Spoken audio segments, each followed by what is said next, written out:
지금부터 정보통신기사 2022년 1회 필기시험에 대한 문제풀이를 진행하겠습니다. 먼저 문제풀이를 들어가기 전에 제 매우 개인적인 시험 총평을 먼저 하고 들어가겠습니다. 자, 우선 복잡한 회로가 날아갔어요. 예. 그러면서 이 회로에 대해서 약간은 울렁증을 가진 분들한테는 굉장히 쉬운 시험이었다. 예. 하지만 이 회로가 1회 시험에서만 안 보이는 거지 아마 어딘가에 웅크리가 있을 거고요. 2회 시험에서는 몇 개가 분명히 나올 거라고 전 생각이 듭니다. 두 번째, 기출문제 비율이 굉장히 높았어요. 출제 기준이 바뀌었다고 해서 많은 부분을 저희 어떤 책 집필하는 사람들이나 혹은 공부를 하시는 분들이나 많이 걱정을 했는데 그 우려와는 다르게 기출문제가 굉장히 많은 7대 3의 비율, 이 비율로 조금은 쉬운 시험이었습니다. 자, 출제 기준이 변경된 거 맞습니까? 예. 과목이 합격이 되고 없던 과목이 생겨났는데 문제를 보면 아니 이게 어떻게 변경된 거라고 볼 수 있죠? 정보 시스템 운영 과목의 경우에는 거기 나오는 내용도 있죠. 가상화, 리눅스, 또 서버, 운영, 또 설치, 클라우드, 게다가 네트워크 보안 굉장히 많은 내용들이 있었는데 단 한 문제도 안 나왔어요. 그냥 기존에 있던 것들, 게다가 어떤 문제죠? 라우터의 정의를 묻는 문제, 리피터의 어떤 개념을 묻는 문제, 정보통신 네트워크나 기기에서 나오는 내용들이 이 4과목에서 막 등장을 합니다. 그뿐만이 아니에요. 샤논의 채널 용량, 그런 것까지 정보 시스템 운영에 나옵니다. 개념이 없는 출제였어요. 그래서 어떻게 되느냐? 이번에 이제 합격을 하신 분들이 아마 분명히 얘기할 겁니다. 야, 그거 봐라. 출제 기준 바뀌어도, 관여도만 잘 풀면 된다고 너네 얘기했지? 이렇게 얘기하시는 분들이 꽤 많을 거예요. 근데 할 말이 없죠. 맞는 말이니까. 자, 그렇다고 해서 새로 생겨난 그 정보 시스템 운영 과목을 공부를 안 하고 넘어갈 거냐? 그건 아니라고 저는 생각합니다. 아무래도 출제 기준이 바뀐다고 대대적인 예고를 했고, 그럼에도 이런 기출과 신규의 비율을 예를 들어 5대5 이렇게 가져갔다. 그러면 아마 많은 사람들이 엄청나게 민원을 넣고 KCA가 좀 힘들어했을 거예요. 그런 걸 좀 듣기 싫어서 쉽게 낸 것 같은 그런 아주 지극히 개인적인 생각이 들었습니다. 어쨌건 이번 시험은 쉬웠습니다만 두 번째 시험도 쉽게 나올 거다라고 감히 장담을 못할 것 같습니다. 이번에 합격하신 분들은 좀 운이 좋다. 예, 물론 불합격하신 분들도 계시지만 이 출제 기준이 변경되면서 어려워질 거라는 예상을 제가 조금 하긴 했는데 첫 번째 시험에서는 제 예상이 조금 빗나갔다. 이렇게 말씀드릴 수 있습니다. 이제부터 문제풀이 시작하겠습니다. 다음 중 FEC, Forward Error Correction, 다른 말로 하면 이게 뭐였죠?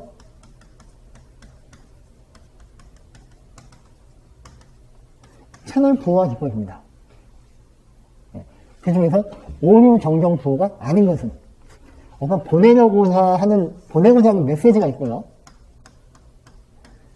여기에 뭔가 부가적인 리던던시를 더해서 이만큼을 보내게 되면 받는 쪽에서 채널을 통과하면서 에러가 막 발생하는데 여기 있는 이 정보를 참고를 해서 여기서 발생하는 에러들을 수정할 수 있는 그런 게 바로 FEC 코드입니다. 자, CRC는 Cyclic Redundancy 체계죠. 얘는 오류를 탐지는 하지만 정정을 못합니다. 나머지 NFC나 터보 코드, 해밍 코드 같은 경우는 오류 정정이 가능합니다. 그래서 우리가 어떤 프로토콜에서 에러, 제어라고 하면 에러 컨트롤이죠. 에러에 대한 탐지가 있을 수 있고 또 에러에 대한 정정이 있을 수 있죠. 여기서 묻는 문제는 정정이 가능한 코드가 아닌 것. 1번이 답이 되겠습니다.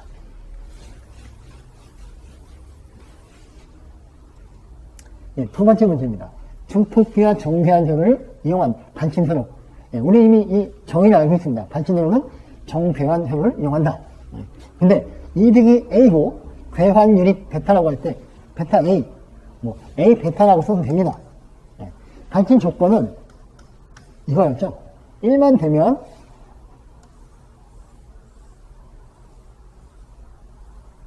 이렇게 일정한 진폭으로 발진을 한다. 이게 발진 조건이었습니다. 그런데 이게 1보다 크면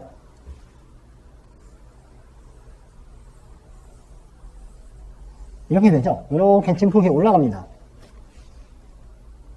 그런데 낼 수 있는 진폭의 한계가 있기 때문에 어딘가에서 잘리게 되죠. 이렇게. 이걸 우리는 클리핑이라고 합니다. 그리고 1보다 작으면 이렇게 서서히 진폭이 작아지게 되죠. 그걸 묻는 문제입니다. 자, 출력되는 타형의 진동이 서서히 사라진다. 진폭의 클리핑이 일어난다. 커지면서 잘리는 게 클리핑이라고 말씀드렸고요. 자, 지속적으로 안정적인 타형이 발생한다. 얘는 A 베타가 1일 경우에, 자, 4번. 서서히 진폭이 작아진다. 이걸 잘 몰라도요. 자, 확률 게임에서 1번하고 4번이 똑같은 말이죠. 그러면, 아, 두 개는 다 답이 아니구나. 2번, 3번 중에 골라야죠. 근데 뭐가 커지니까, 그냥, 클리핑이 일어나겠구나. 네, 이렇게 해서 답을 2번으로 고를 수도 있죠. 네. 정답은 2번이고요. 다음 문제 보겠습니다. 다원 접속 기술 방식이 다른 것은? 네, 이걸 보시면은 여기서 뭘 떠올리셔야 되냐? 중간에 뭔가가 없어요. 뭐냐? 조정자나 컨트롤러나 이건 어떤 조율하는 오케스트레이터 혹은 코디네이터라고 하는 주체가 있냐 없냐 차이예요. 네. 그리고 어떤 규칙이 있느냐. 그래서 다원 접속에는 우리가 경쟁 방식하고 비경쟁 두 개가 있죠. 네. 경쟁 방식은 CSMA, CD 혹은 CA 같은 이런 것들이 이제 경쟁을 이용한 방식이고, 비경쟁은요, 누군가가 정해집니다. 자, 돌아가면서 시간을 정해주고, 야, 요 시간에는 네가 말해, 요 시간에는 네가 보내, 요 시간에는 네가 보내. 네. 그럼 물어봅니다. 너 보낼 거 있어? 아니요. 보낼 거 있어? 아니요. 보낼 거 있어? 네, 그럼 보내. 이렇게 물어보는 거, 그럼 폴링이죠. 자, 라운드 로빈은 정해진 시간만큼 할당을 해주고, 보낼 게 있건 없건 정해진 시간을 정해주는 거예요. 토크는 예약 방식이죠. 그래서 CSMA CD가 경쟁, 비경쟁 방식에서 다른 개념입니다. 자, 4번. 라운드 로빈 보시면 또 뭐가 떠올라야 되냐면요. 여기서는 다원 접속의 어떤 방식 중에 하나인데, 얘가 5과목의 OS에 가면은 선점형, 그리고 비선점형, 이 개념이 나오는 거 한번 기억을 하셔야 됩니다. 제가 강의 시간에 말씀드렸는데, 선점형 OS에는 라운드 로빈, SRT, 기억나시죠? 또, 웨이티드 큐, 웨이티드, 퀴즈드 큐, 이런 거 했던 거 기억나셔야 됩니다. 네. 어떤 보기 하나가 나오면 얘는 하나에 속할시키는 게 아니라 이게 어느 분야에 가면 다르게 쓰이는구나. 이런 것도 알아두시면 이 생각이나 어떤 행동의 폭이 이렇게 넓어집니다. 네. 너무 군소리가 많았나요? 네. 일단 지우고. 다음 문제 보겠습니다. 다음 점, 이동통신, 위성통신에서의 여기도 다원 접속이 나왔습니다.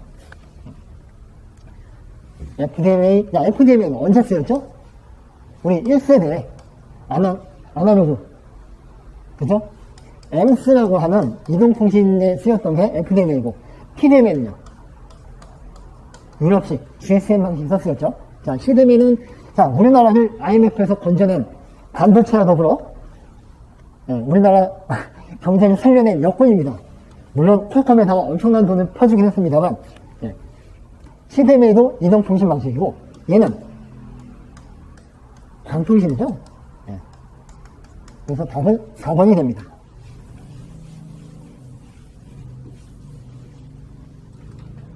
다음 문제 보겠습니다. 다음 중 UTP 케이블의 특징이 틀린 것은? 자, 우리 UTP 한번 써볼까요?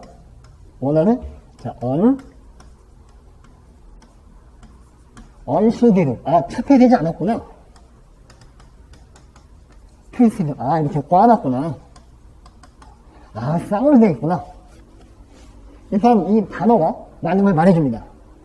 차폐 기능을 지원한다. 바로 땡이죠. 차폐되지 않았어요. 8가닥, 4개의 페어로 되어 있습니다. 자, 트위스티드 페어 케이블. UTP도 있고, STP도 있습니다. STP는 쉴디드 케이블이에요. 자, 전송기는 최대 100m다. 얘가 어떤 설계 관련된 어떤 문서, 인증 관련 문서를 보게 되면 96m라고 나오거든요. 뭐 거의 그냥 같다고 보시면 될 것 같습니다. 그래서 굳이 고르면 4번도 정답으로 고르신 분이 계실 수도 있어요. 근데 1번이 가장 틀린 겁니다. 그래서 객관식에서 틀린 것, 거리가 먼 것 고르려면 그 원하는 것에 가까운 답을 찾으셔야만 답이 됩니다.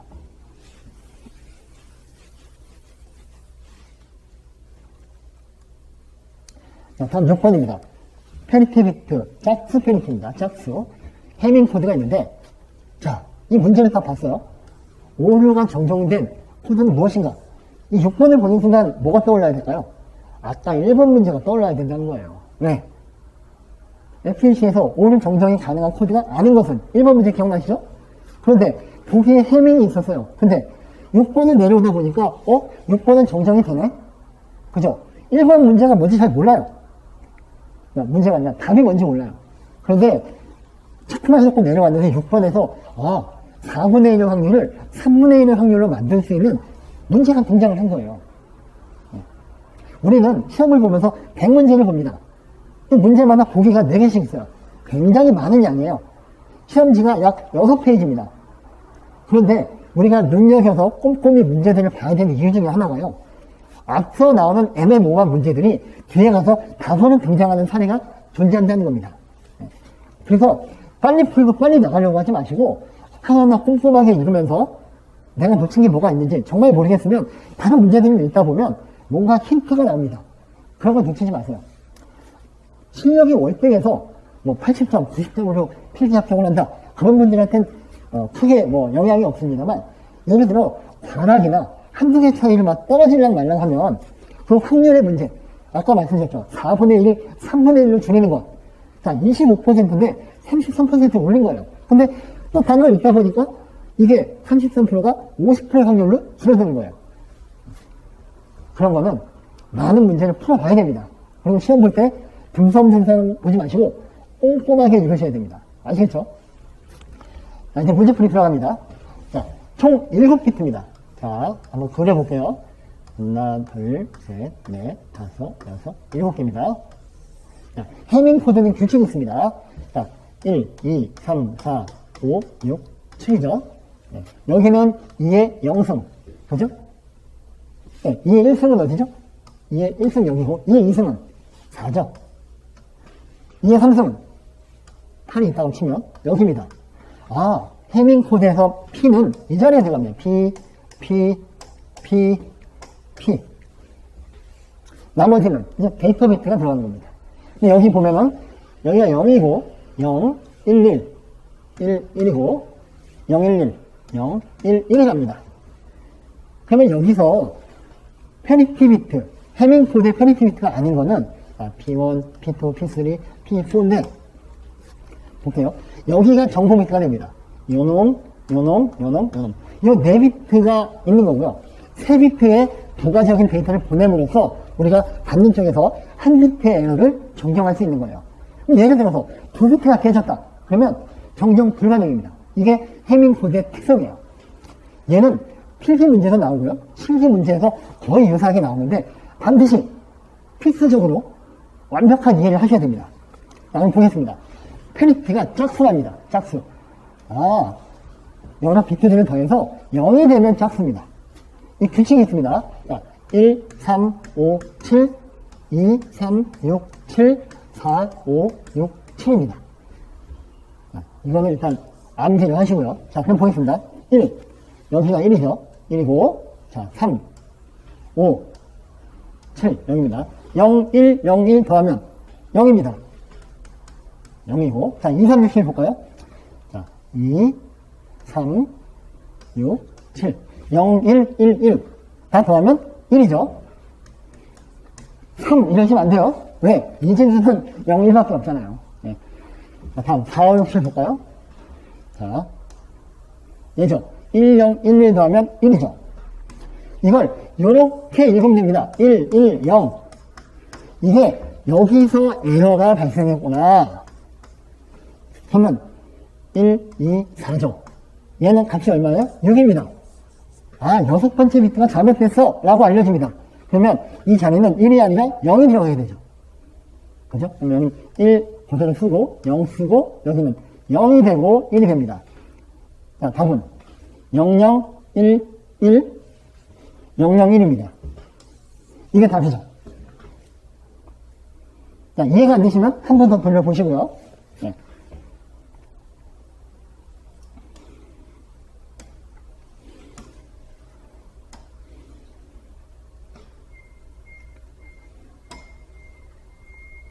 다음 7번입니다. 다음 중 상호 변조 왜곡 방지 대책. 자, 상호 변조 왜곡은 우리가 IMD라고 합니다. IMD. 그러면 이 상호란 말이죠. 상호. 인터모듈레이션 디스토션인데 인터랑 뭐가 하나만 있는 게 아니고요. 두 개가 들어간 거예요. 어떤 증폭기에 주파수 두 개가 들어가면 그 주파수 두 개만 증폭이 돼야 되는데 이게 막 서로 얽히고 설키면서 여러 주파수들을 막 만들어내요. 그게 왜 생기느냐? 증폭기가 비선형성을 갖기 때문이에요. 그러면 비선형성을 선형성 있게 만들어주면 되겠구나. 라는 게 이 IMD에 대한 해법입니다. 자, 보시면, 신호의 레벨을 높인다. 무관, FDM, 무관. 자, 송수신 장치를 선형 영역에서 동작시킨다. 이게 답입니다.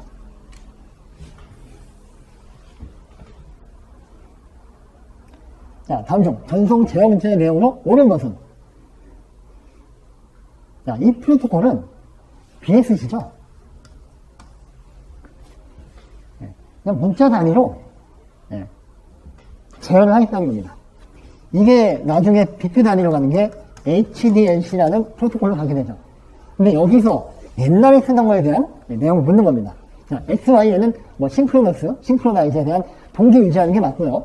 자, 2번 SPX는 헤딩이 종료되고 텍스트가 시작된다. 스타트 오브 텍스트입니다.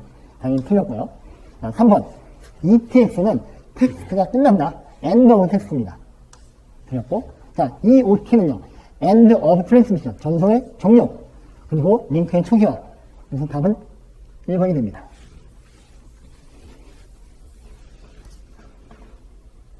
자, 동기식 전송의 설명 중 틀린 것은?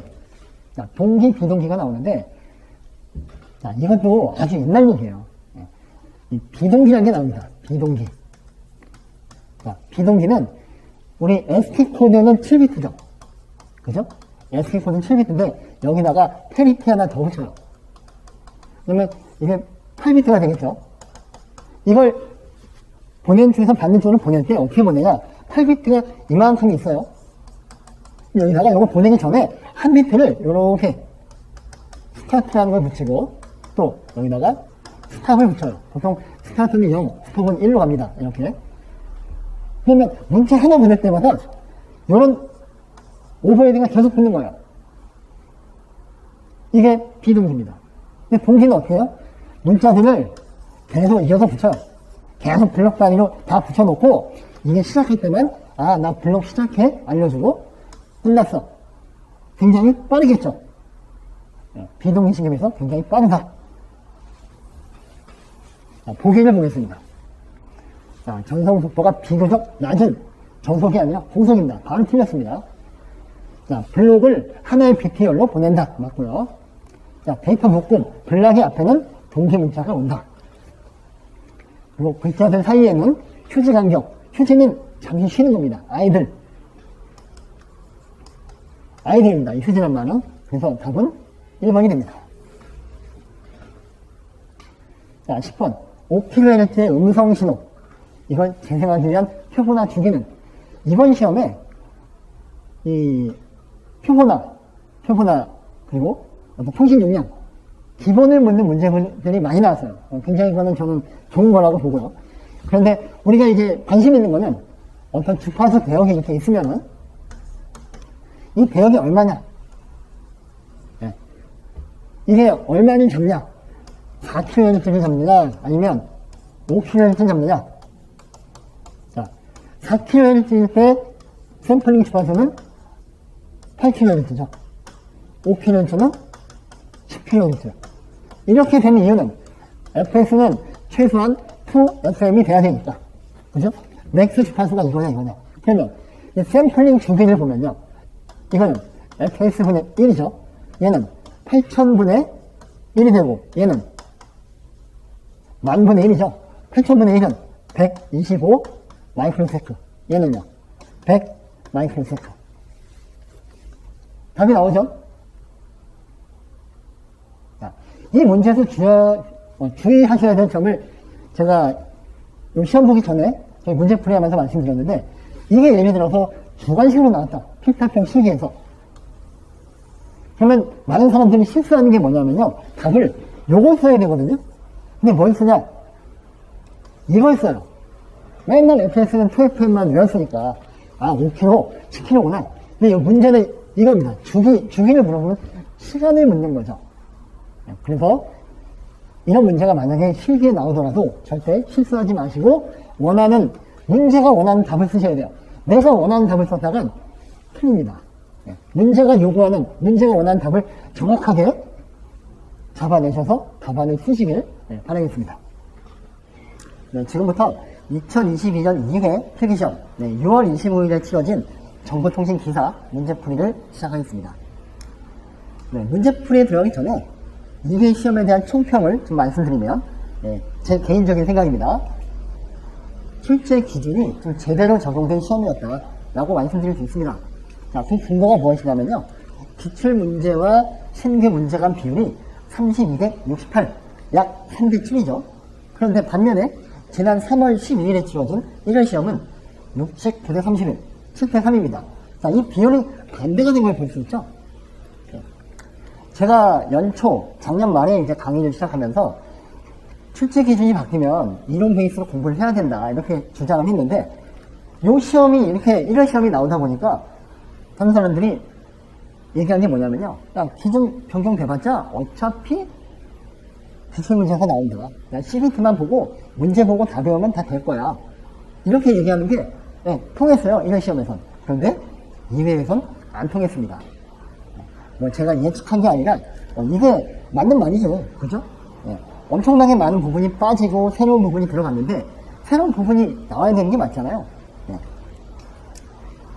그래서 이제는 CBT 기반의 문제 보고 다 배우고 이런 형식의 공부보다는 안정적인 합격, 필기와 실기까지 안정적인 합격을 위해서는 이런 기본 이론의 학습이 반드시 필수적이다. 이런 결론을 얻을 수가 있습니다. 자, 이제 문제풀이를 들어갈 건데요. 100문제에 달하는 이 기사시험을 내가 알고 있는 지식, 예를 들어 60점 정도의 지식이 있다고 쳐요. 그런데 내가 실수를 하면 59, 58이 되고 또 운이 좋으면 61, 62가 될 수도 있는 거잖아요. 그런데 그런 실수와 운을 떠나서 내가 60 정도의 실력이지만 63, 64 좀 더 안정적으로 갈 수 있게끔 문제를 대하는 방법은 지난 제가 1회 시험 대비 문제풀이에 앞부분에 그런 내용에 대해서 말씀드린 부분이 있습니다. 그 부분을 참조하시면 좀 더 도움이 될 거라고 생각합니다. 1번 SDH, 자, 심크로너스 디지털 하이어라키, 그대로 번역을 한 겁니다. 특징이 아닌 것은 1번 TDM, 그리고 STM1을 기본으로 공부한다. 프레임 주기는 125 마이크로세컨이다. 자, 9n 곱하기 90년이다. 우리 강의 시간에 이거 했습니다. 그죠? SDH. 자, 이 DH가 뭐였죠? 우리 배하. 그죠? 큰 새우. 기억나세요? 자, 배하는 어디다가 끓여 먹죠? STM. 자, 이건 탕면이었습니다. 탕면. 그죠? 네. 소넷은 어땠죠? 소넷? 자, 소넷은 STS1이라고 해서 개인가 요걸 시작을 했고, 그죠? 소넷의 개인은 얼마였어요? 51.84. 5184. 기억나세요? 518949. 이렇게 외웠습니다. 네. 요거하고는 전혀 다른 표준입니다. 소넷은 미국 표준이고 SDH는 국제 표준입니다. 이게 먼저 나오고 그 다음 STM1이라는 거는 요거에 곱하기 3이 돼서 155.52 Mbps부터 시작합니다. 여기 보면 자 PDM 방식 맞고요. 자 프레임 주기가 125 마이크로세컨드. 얘가 왜 이렇게 나왔느냐? 우리 PCM 8000분의 1 이 값이었습니다. 그죠? 그런데 4번은 두행 곱하기 90은 소넷입니다. 그러면 SDH는 뭘까요? 자 3배가 늘었으니까 두행 곱하기 270이 되는 거죠. 네, 답은 4번이 됩니다.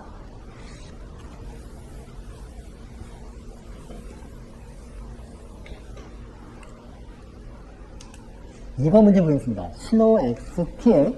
자, 얘는 시간 영역에서의 신호 표현입니다. 얘는요, 주파수 영역에서의 신호 표현입니다. 그래서 시간 영역 XT의 프레임 변화를 XF라고 할 때, 자, 아래 함수. 얘는 이제 요거죠. 예, 신호. 원신호입니다. 얘는요, 반송파죠. 예, 반송파는 높은 주파수를 갖고 있습니다. 요 F0가 바로 높은 주파수입니다. 그래서 XT라는 시간 영역의 신호를 이렇게 반송파 코사인 2파이 F0T라는 신호에 실어서 보내는 겁니다. 그럼 얘는 XT의 곱입니다. 그리고 코사인 2파이 F0T가 되는 겁니다. 이걸 주파수 영역에서 나타내잖아요. 여기는 F가 되는 거고, 네. 여기는 0입니다. 그래서 이쪽에 이렇게 나타나고 이렇게 나타납니다. 얘는 뭐냐? F 플러스 F0입니다. 얘는요, F 마이너스 F0입니다. 자, 그러면, 우리 이 신호, 이게 XF가 되는 거죠? 이 주파수가 대충 우리가 만날 수 있는 주파수, 얼마일까요? 예를 들어, 4kHz, 뭐, 4000이라고 잡아요. 네. 얘는요, 높은 주파수. 예를 들어, AM 라디오는 문화방송 약 900kHz 쓰는 거죠? 900kHz. 그죠? 네, 그러면, 얼마가 될까요? 여기는 904가 되는 거죠? 그죠? 여기는요, 마이너스 896kHz. 자, 아니, 주파수의 마이너스가 어딨어? 라고 물어볼 수 있죠? 네, 이거는 수학적인 해석입니다. 수학적인 해석. 그래서, 얘는 X의 F 플러스 F0가 되는 거고, 얘는요, X의 F 마이너스 F0입니다. 그런데 앞에 2분의 1이 붙죠? 그죠? 네. 이거는 평균 전력이에요. 평균 전력. 그래서 이렇게 나타냅니다. 그래서 요거하고 요거의 합이 됩니다. 그럼 답은 뭘까요? 네, 2번이 되겠죠. 자, 정리하면요. 두 신호의 곱이죠. 두 신호의 곱은 풀이의 변화를 하게 되면 주파수의 합과 차로 나타낸다. 뭐라고요? 주파수의 합과 차로 나타낸다. 주파수의 합과 차로 나타낸다. 자, 두 신호의 곱은 풀이의 변화를 하게 되면 두 주파수의 합과 차로 나타낸다. 두 주파수의 합과 차로 나타낸다. 다음 문제 보겠습니다. 자, 무선 환경에서 다중 입출력, 마이모 혹은 미모라고 합니다. 이 안테나의 송신축과 수신축 기술의 궁극적 목표가 가장 알맞게 연결된 것.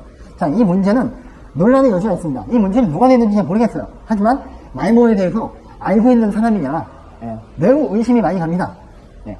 마이모는 목표가 두 가지예요. 1번 용량 증대. 자, 2번 신뢰성 증대. 3번 간섭 처리. 자, 얘는 뭐예요?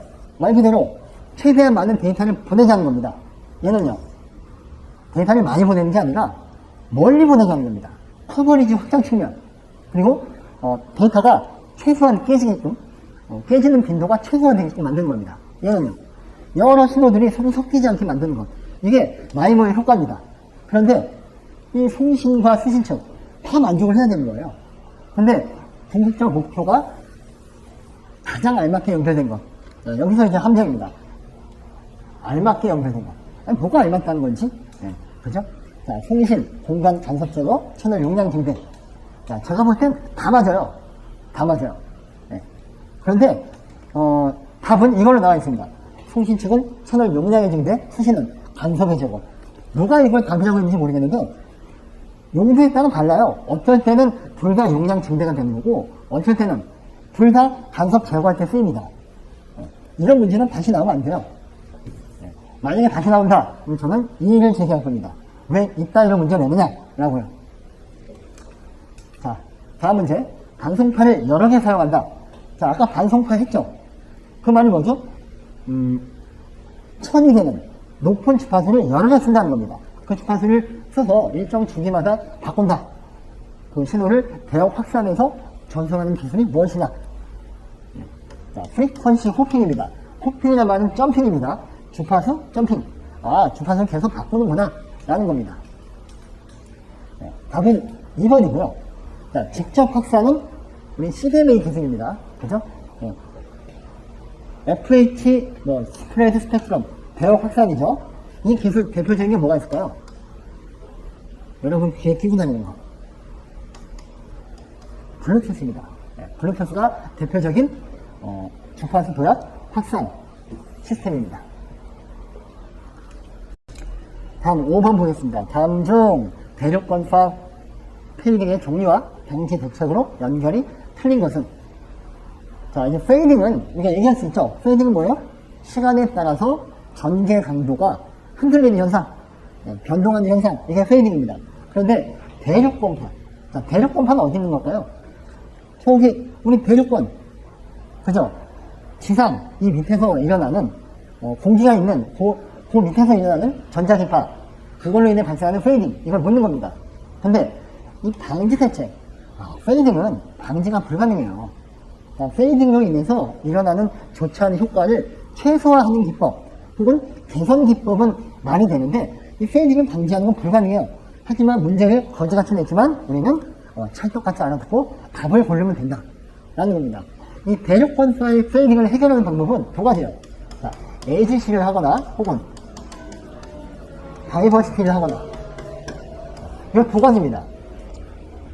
그럼 AGC를 해결할 수 있는 그 페이딩은 뭐냐? 자, 신틸레이션 페이딩, K형 페이딩, 감소형 페이딩. 요것만 일단 생각하시면 됩니다. 그 외에는 다 다이버시티입니다. 라디오 덕트, 산란형, 모두 다이버시티입니다. 보겠습니다. 자, 신틸레이션, K형, 둘 다 AGC죠. 그죠? 자, 산란형, 다이버시티 맞고요. 자, 라디오 덕트, 다이버시티입니다. 자, 신K감, 얘만 AGC입니다. 혹은 AVC. 자, 신K 감은 여기 보기 없죠. 감소형 페이딩, 또 간섭성 페이딩, 여러 가지가 있는데, 일단 이 세 가지만 외우셔서 AGC를 들이밀면 됩니다. 네. 자, 덕트는 뭐예요? 네, 다이버시티입니다. 광케이블의 광학 파라미터가 아닌 것은? 광학 파라미터 뭐가 있을까요? 우리 이거 수업 시간에 많이 했습니다. 그죠? 대수, 정비. 자, 대수수, 얘는 수상각, 얘는 정기화 주파수, 얘는 비굴절열차, 대수, 정비. 이게 광학 파라미터고, 광학 파라미터가 아닌 구조적 파라미터, 비원율, 또 균형률, 이런 거. 그죠? 자, 보겠습니다. 편심률, 자, 대수, 정비. 이 모든 수가 정비와 주파수하고 똑같다고 보시면 됩니다. 편심률은 뭐예요? 한쪽으로 치우친단 말이죠. 중심이 치우쳤다. 여기 코어가 있고, 클레드가 있고, 코어가 있는데, 원래는 이렇게 가야 딱 중심을 잡는데, 이게 이렇게 해서 밀렸다는 겁니다. 편심. 얘는 광학적 파라미터가 아니라 구조적 파라미터가 되는 거죠. 답은 1번이고요. 7번 보겠습니다. 통신 속도가 2000bps. 1초당 2000bt를 보내는 거고요. 1시간을 보냈답니다. 이때 에러 비트수가 36이었다면, 자, 비트 에러율, BER은, 자, 총 전송한 비트, 여기에다가 에러 비트의 수를 넣으면 나오겠죠. 자, 2000에다가 곱하기 1시간이니까 3600이 됩니다. 여기에 에러 비트 수가 36이 되죠. 이렇게 될 거고, 자, 그러면 2000 곱하기 100이죠, 100.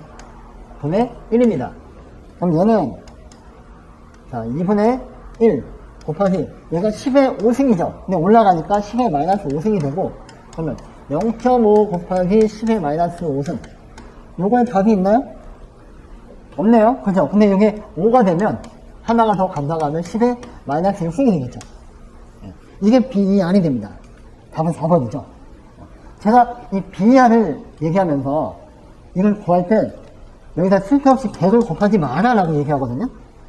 네. 문제가 비트 에러 100분율이라고 하면 100을 곱하는 게 맞아요. 그리고 퍼센트가 나오려면 이게 돼야 되는 거거든요. 그죠? 근데 여기 뭐라고 물어봤어요? 그냥 에러율입니다. 얘는 총 전송한 비트에다가 에러 비트를 이렇게 계산한 것밖에 없어요. 그래서 100을 곱하면 안 됩니다. 아시겠죠? 네, 이거는 문제가 제시할 때만 곱하는 겁니다.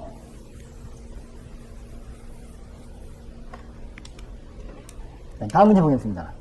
다음, 주기신호의 주파수 스펙트럼 형태는 무엇이냐? 이거는 뭐 많이 외울 필요는 없습니다. 주기신호는 어떤 거예요? 뭐 이런 거죠. 그래서 이런 구형파를, 네, 이게 시간 영역입니다. 그죠? 이걸 풀이의 변환을 하게 되면 어떻게 나타나느냐?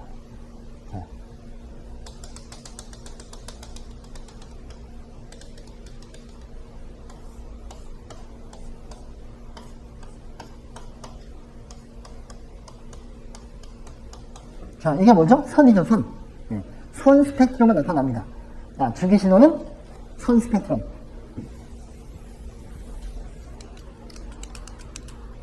답은 선 스펙트럼입니다. 자, 주기신호는 선 스펙트럼. 주기신호는 선 스펙트럼. 주기신호는 선 스펙트럼. 네, 이렇게 하고 넘어가겠습니다.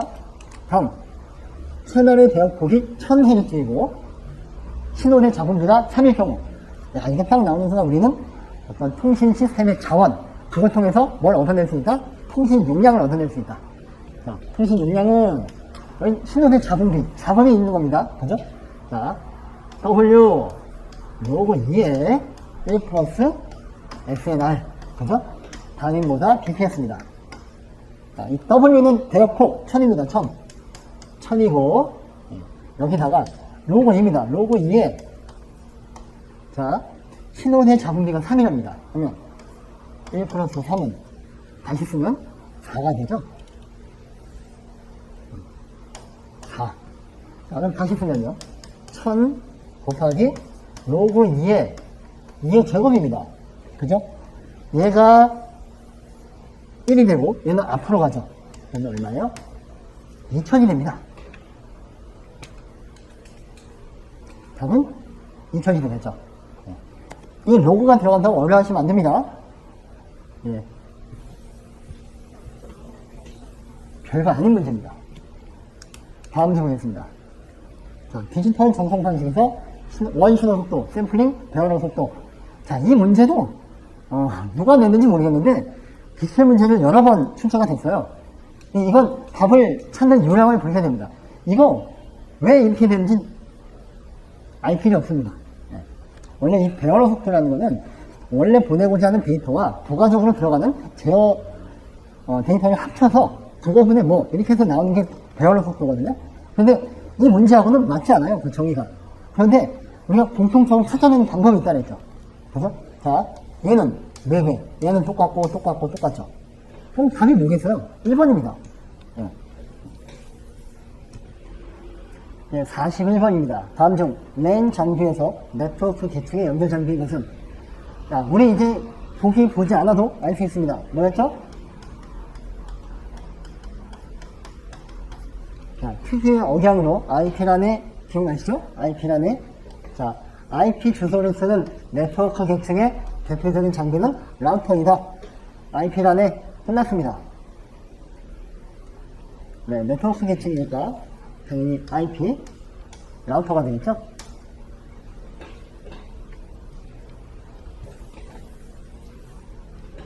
네, 다음 문제. 네, 42번 문제 보겠습니다. OSI 7계층과 TCP/IP 프로토콜의 관계에 대한 설명은 틀린 것은, 자, OSI 천재 모델이라고 하는 7레이어 이 프로토콜하고, TCP/IP하고 얘는 누가 표준화를 했느냐? ISO에서 했죠. 얘는요. IETF가 한 거죠. 물론 그 전에 아파네시아고 미 국방성에서 쓰던 걸 이걸로 발전을 시킨 거고요. 얘는 1984년도 이때 표준화했습니다. 얘는요. 1970년대 이후 현재까지 오고 있고, 얘는 계층이 7계층이고 얘는 4계층입니다. 핵심은 TCP와 IP로 구성이 되어 있는 거고, 얘는 7개로 쫙 나눈다 보니까 되게 복잡해요. 그래서 얘하고는 서로 일치가 되지 않죠. 그래서 얘는 OS7 레이어에서의 전송이 있고, 밑에 네트워크 계층이 있죠. 그죠? TCP가 여기에 해당되고, IP는 여기에 해당이 되죠. 이 정도 지식을 갖고 한번 풀어보겠습니다. OSI 모델은 7개, TCP/IP는 4개 맞고요. TCP/IP 계층 구조는 OSI 계층 구조와 일치하지 않는다. 맞습니다. 자, TCP는 OSI 참조 모델의 네트워크 계층에 대응된다. 자, 이건 틀렸죠? 네, TCP는 네트워크가 아니라 여기 있는 트랜스포트 계층에 대응이 되고, IP는 네트워크 계층에 대응된다. 네, 3번이 답겠네요. TCP/IP가 OSI 참조 모델보다 더 빨리 개발되었다. 네, 답은 3번입니다. 자, 다음 문제 43번입니다. IP 버전 4에 C클래스 네트워크가 있는데, 이거를 26개의 서브넷으로 나눈답니다. 그리고 각 서브넷에는 4개에서 5개, 최대 5개인 거죠. 이 호스트를 연결하고자 한다. 이러한 서브넷을 구성하기 위한 서브넷 마스크의 값은 무엇이냐? 이게 문제고요. 자, IP 버전 4는 클래스를 나누겠죠. 그죠? A, B, C, D, 이 클래스로 나누는데, 이 클래스로 나누는 기준은 뭘까요? 기준. 예. 바로, 매호죠, 매호. 우리가 등산 가서 저기 정산 올라가면 야호라고 외치는데, 앞으로는 매호라고 외치세요. 그 이유는 IPv4를 머릿속에 넣기 위해서. 자, 네트워크 주소와 호스트 개수로 IP가 구성이 됩니다. 자, 그럼 볼까요?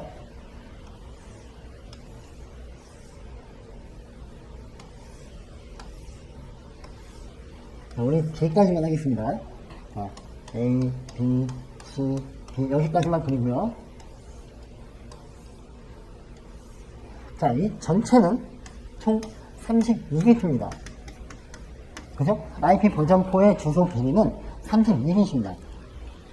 그러면 A 클래스 같은 경우는 네트워크의 주소 비트, 그리고 호스트의 개수를 나타내는 비트, 어떻게 될까요?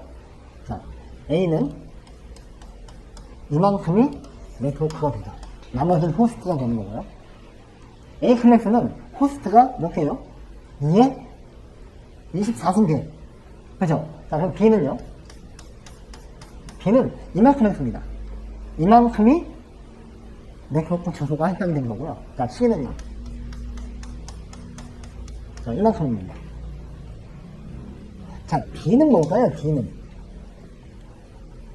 얘는 실제로 멀티캐스트에 사용되는 특별한 주소 형식입니다. 얘는 다르지 않고 우리는 다 A, B, C만 생각하면 됩니다. 그래서 요거에 해당하는 어떤 비트 마스킹, 그걸 우리는 서브넷 마스크라고 하죠. 자, A 클래스의 서브넷 마스크는 뭘까요? 네트워크는 다 1로 나타냅니다. 호스트는 0을 나타내고, 그래서 이게 8비트니까 1111, 1111, 그리고 나머지는요? 다 0이니까 얘는 255죠. 이게 A 클래스에 해당하는 서브넷 마스크고, B는요? 이거 두 개니까 255.255.0.0이 되겠죠. 얘가 B 클래스에 해당하는 디폴트 서브넷 마스크예요. 자, C는요? 세 개죠. 255.255.255.0이 됩니다. 원래 서브넷 마스크는 요게 C 클래스의 서브넷 마스크인데, 문제는 뭐예요? 이거는 다시 26개의 서브넷으로 나눈다는 거예요. 아, 네트워크가 있는데 분할된 네트워크. 자, 서브는 하부죠, 하부. 그죠? 이 덩어리를 이렇게 나누겠다는 거예요. 이렇게. 그럼 몇 개를 나눠요? 하나, 둘, 셋, 넷, 다섯, 여섯, 일곱, 여덟. 이거 8개를 나눈 거죠. 근데 이걸 몇 개를 나누겠다는 거예요? 26개를 나누겠다는 거죠. 그러면 8개를 더 쪼개볼까요? 이렇게, 이렇게, 이렇게, 이렇게. 이건 몇 개예요? 16개죠. 이걸 한 번 더 쪼개면 32개가 됩니다. 자, 16개는 쪼개면 부족하고 32개로 쪼개면 충분히 가능하죠. 그죠? 그러면 32개를 나누려면 몇 비트가 필요할까요? 총 우리가 남아있는 거는 이게 8비트가 남아있어요. 그죠? 여기서 몇 개를 이 서브넷으로 해당을 하면 될까요? 몇 비트? 자, 하나를 나누면, 한 비트만 쓰면 2개가 되죠. 자, 한번 써볼까요? 자, 한 비트만 쓰면 서브넷은 2개가 됩니다. 자, 2비트를 쓰면요? 4개가 되죠. 자, 3비트를 쓰면은 2의 3승기 8개가 됩니다. 4비트를 쓰면요 2의 4승기 16개가 되고 5비트를 쓰면 2의 5승기 32개가 됩니다. 아, 요 나머지 호스트 자리에서 총 8비트에서 5비트를 네트워크 주소를 써야겠구나. 그죠? 그러면 여기 보세요. 00000000입니다. 요거예요, 요거. 그죠? 네. 요걸 나타내는 건데, 여기서 몇 비트를 쓴다고요? 5개. 하나, 둘, 셋, 넷, 5. 여기는 이제 000이 되겠죠? 그럼 이 값이 얼마냐 이겁니다, 이 값이. 이거 계산기 눌러보면 바로 나오는데, 굳이 계산기 누르지 말고, 써보죠, 뭐. 1, 2, 4, 8, 16, 32, 64, 128. 그죠? 128 더하기, 얘는요, 64 더하기, 얘는 32 더하기, 얘는 16 더하기 8이죠. 이거 다 더하면 얼마 나오나요? 248이 나올 겁니다. 자, 이제 서브넷 마스크의 개념이 좀 다가오시나요? 먼저, 이 클래스에 대한 개념이 머릿속에 들어가야 됩니다. 클래스에 대한 개념. 물론, 이 클래스를 구분하는 거는 맨 앞에 비트가 뭐냐, 그 다음 비트가 또 뭐냐, 그 다음 비트가 또 뭐냐, 이걸 보고 클래스를 구분을 합니다. 그런데, 여기서 이제 서브넷 마스크를 물어본 거는 각 클래스별로 네호, 네트워크 비트와 호스트 해당 그 비트의 수를 보고 결정을 하는 겁니다. 거기서 몇 개의 서브넷으로 나눌 거냐. 자, 예를 들어 문제가 2개의 서브넷으로 나눈다. 그럼 답이 뭐가 될까요? 비트 하나만 네트워크가 되는 거기 때문에 여기만 1이 되고 다 0이 되겠죠. 그죠? 네. 그러면 아마 128이니까 25, 25, 25, 128이 될 건데 지금의 답은 뭐예요? 25, 25, 25, 248이 이 점에 들어갑니다. 자, 그러면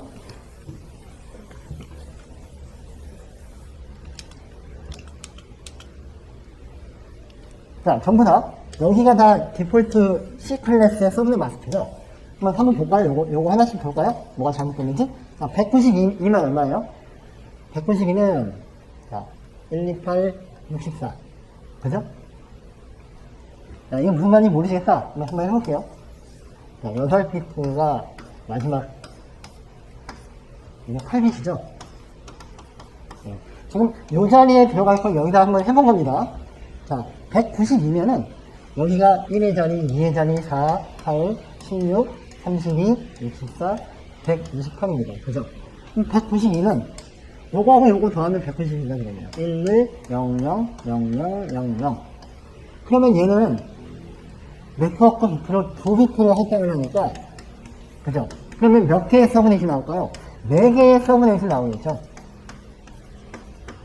자, 이제 이게 무슨 말인지 아시죠? 예, 아십니다. 예. 다음 221을 볼까요? 얘는요. 자, 요거 나오면 192고, 224, 그죠? 그러니까 말이 안 되는 겁니다. 서브넷은 이렇게 가다가 1111 가다가 0이 되면 멈추는 건데 가운데 0이 들어갈 수가 없어요. 서브넷은 무조건 서브넷은 가운데 0이 들어갈 수 없다. 1이 연속되다가 1로 끝나야지 1101 혹은 뭐 110101 이렇게는 안 됩니다. 그래서 얘는 무조건 틀린 겁니다. 그럼 240 볼까요? 자, 240은요. 240이 되려면 128 요거 다음 192였죠. 224에다가 여기까지 되면 240이네요. 11110000. 자, 이게 240입니다. 그죠? 그러면 얘는 서브넷이 몇 개예요? 네트워크로 4비트를 할당을 했죠? 4비트를 할당을 했더니, 16개의 서브넷이 생기는구나. 그죠? 그러면 지금 서브넷 26개 만족 못하죠? 그럼 다 답이 아닌 거예요. 그럼 마지막으로 248 해볼까요? 248은. 자, 요거 다 더하고, 여기까지는 240이었죠. 여기까지는 248이 되겠네요. 그죠? 요걸 1로 바꾸면, 2의 5승계. 얼마야? 32개. 충분하구나. 이제 된 겁니다. 나머지 요거 볼까요? 호스트가 4, 5개래요. 그런데, 나머지 비트가 몇 개 남았어요? 3비트죠. 자, 3비트로 표시할 수 있는 최대 개수는 0에서 7입니다. 그죠? 총 8개인데, 우리가 맨 처음에는 0하고, 맨 마지막에 있는 이 7은 못 쓰죠. 가운데 6개만 쓸 수 있습니다. 그래서 이걸 만족하게 되는 겁니다. 문제 하나 푸는데 푸는 시간이 너무 오래 걸렸어요. 그죠? 그런데 이런 문제는요, 이 비슷한 문제를 한 3개 정도만 풀어보면 순식간에 다 나와버립니다.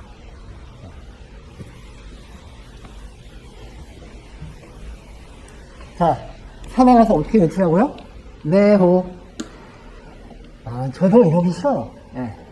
별걸 다 갖다 붙이는데, 이렇게 안 하면, 또 까먹으니까, 예? 야호 하지 말고, 네호 하십시오. 네트워크의 주소, 호스트의 개수. 그렇게 해서, 우리는 바꾸는 겁니다. 예. 4번이 답이고요. 자, 프로토콜이 서로 다른 네트워크 사이를 결합하는 것은, 이건 상식입니다. 게이트웨이입니다. 게이트웨이. 리피터, 브릿지, 라우터, 게이트웨이. 자, 리피터는 뭐죠? 리피터는? 자, 이게, 자, 우리 영어 시간에 맨날 했던 거 있죠. Listen and repeat. 듣고 따라하세요. 그쵸? 리피트에다가 ER을 붙인 거예요. 어떤 신호가, 여기서 송신기가 이런 신호를 만들어 보냈어요. 그런데 채널을 거치면서 얘가 이렇게 된다는 거죠. 그러면 이 리피터라는 놈은 이걸 다시 말하는 거예요. 똑같이. 이렇게? 이렇게 만드는 겁니다. 이게 리피터예요. 그래서 물리계 쪽에서 들어온 이 신호를 그대로 재생해서 반복해서 말하는 건 그게 리피터입니다. 그럼 당연히 일계층 장비가 되는 겁니다. 제가 일계층 장비가 허리 두 개를 하잖아요. 허브와 리피터. 네. 자, 이 단어의 뜻을 알면, 이게 왜 일계층이구나 라는 걸 알 수 있습니다. 자, 브릿지는 2계층이고요. 3계층은, 라우터는 3계층입니다. 그죠? 그래서 이 문제에 대해서 답을 잘 몰라요. 근데 1, 2, 3계층은 머릿속에 확실히 있어요. 그럼 답은 4번이 되는 겁니다. 다음은 무엇에 대한 설명입니다. 너무 세계적이고 융통성 있는 좋은 말이 막 나왔어요. 광통신 전송 시스템 표준화가 목적이다. 그런데 자, 이거 어디서 나왔죠? 우리 1번 문제에서 제가 설명했죠. 소넷과 SDH를 설명하면서, 자, 소넷 하면 기억나는 게 주유소에서 주유구 기름을 판다. 5184. 그죠? 딱 보는 순간 소넷이 나와야 돼요. 소넷. 묻지도 따지지 말고 소넷이 나옵니다. 5184. 자, 이 OC1의 3배가 되는 게 바로 STM1이었습니다. 그죠? 얘가 5184고 얘는 155.52 메가 BPS입니다. 자, 답은 소넷입니다.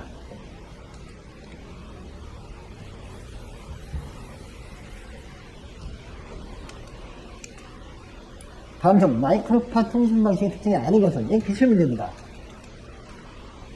잘 들어보면 보겠습니다.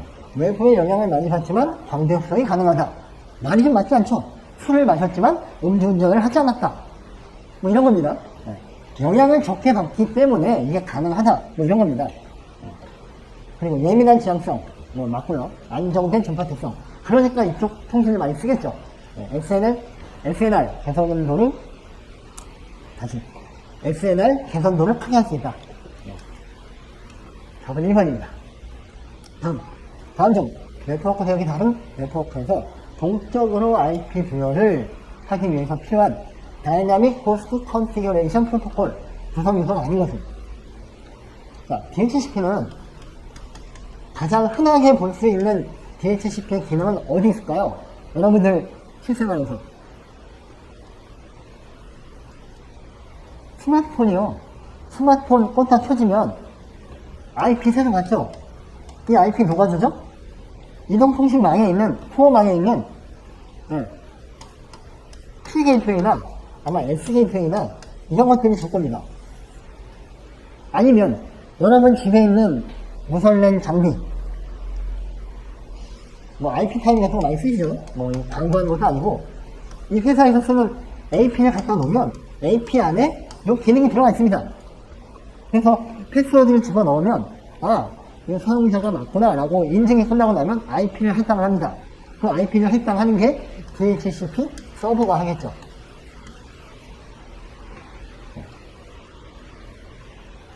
자, 보겠습니다. 당연히 서버가 있을 것이고, 요청하는 건요, 클라이언트. 우리 스마트폰은 다 클라이언트입니다. 자, 릴레이가 있고, 자, 에이전트가 있는데, 이거는 아예 없어요. DHCP 용어 중에 에이전트가 없습니다. 릴레이는 이제 서로 네트워크 대역이 다른 영역에서 전달할 때 릴레이 서버를 사용합니다. 답은 4번입니다.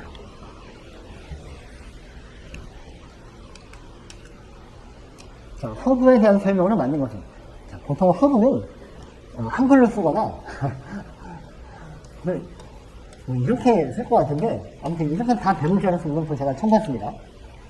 자, 근거리 통신망과 단말을 접수한 장치이다. 뭐 이게 제일 맞죠? 네. 자, 랜과 외부 네트워크를 연결해서 다중 경로를 제어한다. 좀 많이 애매한데, 경로 제어하는 거는 보통 라우터죠. 네. 그리고 2계층의 기능을 담당하는 장치이다. 자, 2계층 뭐였어요? 자, 2계층. 자, 스위치. 그리고 브릿지. 단, 아날로그 선로에서 신호를 분배, 접속하는 중계장치입니다. 이건 모르겠습니다. 어쨌건, 허브는 1번이죠. 근거리망, 랜에서 단말을 연결하는 장치입니다. IPT 공부한 시리즈 중에서 여기서 기초문제입니다. 축적 프로그램 제어식 교환 방식의 프로그램 언어에 관한 사항. 자, 이거는 뭐 공식할 필요 없고, 그냥 머릿속에 넣으셔야 돼요. I냐, Q냐, P냐, Z냐. 예, Z입니다. 그냥 기초 문제예요. 별 의미도 없고, 그냥 이런 표준에 이런 게 있다. 예, 자, 프로그램 언어, Z. 프로그램 언어, Z. 예, 이렇게만 머릿속에 넣으십시오. 자, 라우팅의 루핑. 루핑은 이겁니다. 예. 패킷이 최단 경로를 선정을 해서 이렇게 전달이 돼야 되는데, 그게 나가는 게 아니라 빙빙 돈다는 거죠. 루팅은. 이걸 방지하기 위한 여러 방법 중, 라우팅 정보가 들어온 곳은 같은 라우팅 정보를 내보내지 않는 방법. 얘도 기출 문제입니다. 스플릿 프라이즈 방식이라고 해서 답은 2번입니다.